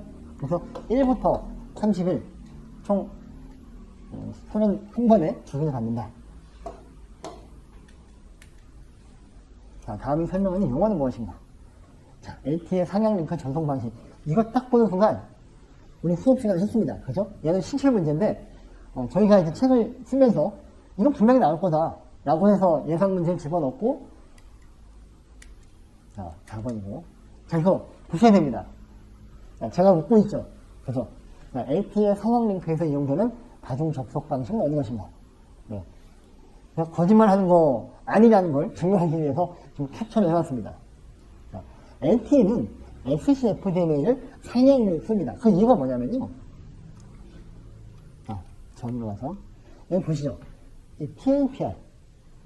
자, PAPR이요. Peak to Average Power Ratio. 최대 전력 그리고 평균 전력 간의 비입니다. 이게 너무 높아버리거든요. OFDM의 단점 중에 하나예요. OFDM이 겁나 좋아요. 그죠? 기존의 FDM, 뭐 CDMA, WCDMA 그거보다 이런 그 반사파가 많은 환경에서도 굉장히 유리하고 좋은데 단점이 두 가지가 있어요. 하나는 뭐냐? 이게 가장 취약해요. PAPR이 높은 특성. PAPR 요 자체는 문제가 아니에요. 이게 높다는 게 문제입니다. 이게 높아서 앰프 효율이 떨어지거나 이런 문제. 그리고 전력 소모가 심해요. 그런데 우리 상향 링크라는 건 바로 반말에서 기지국으로 전송하는 건데 전력 소모. 이 모바일 기기는 저전력화를 하는 게 너무너무 중요하죠. 근데 요런 특성 때문에 배터리 소모가 심하니까 여기는 OFDMA를 쓰지 말고 SCFDMA를 쓰자. 라는 겁니다. 이게 LTE고요. 그럼 5G는요? 5G는 둘 다 씁니다. 거리가 멀면 SCFDMA, 가까우면 OFDMA. 자, 다운링크는요? OFDMA입니다.